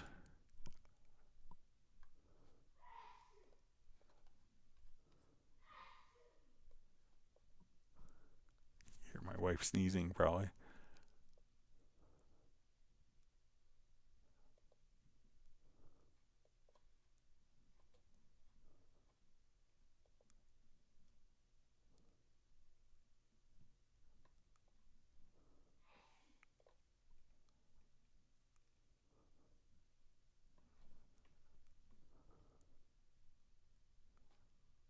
Okay, so media bay icon. So now we look at it, we can see that this is the icon for an audio file, for a channel strip preset, an effects chain, an effects preset, MIDI files, MIDI loops, pattern banks, and that's for Groove, like Beat Designer, projects, track presets, video files, and a VST instrument preset. So those are what the Rosetta Stone of icons.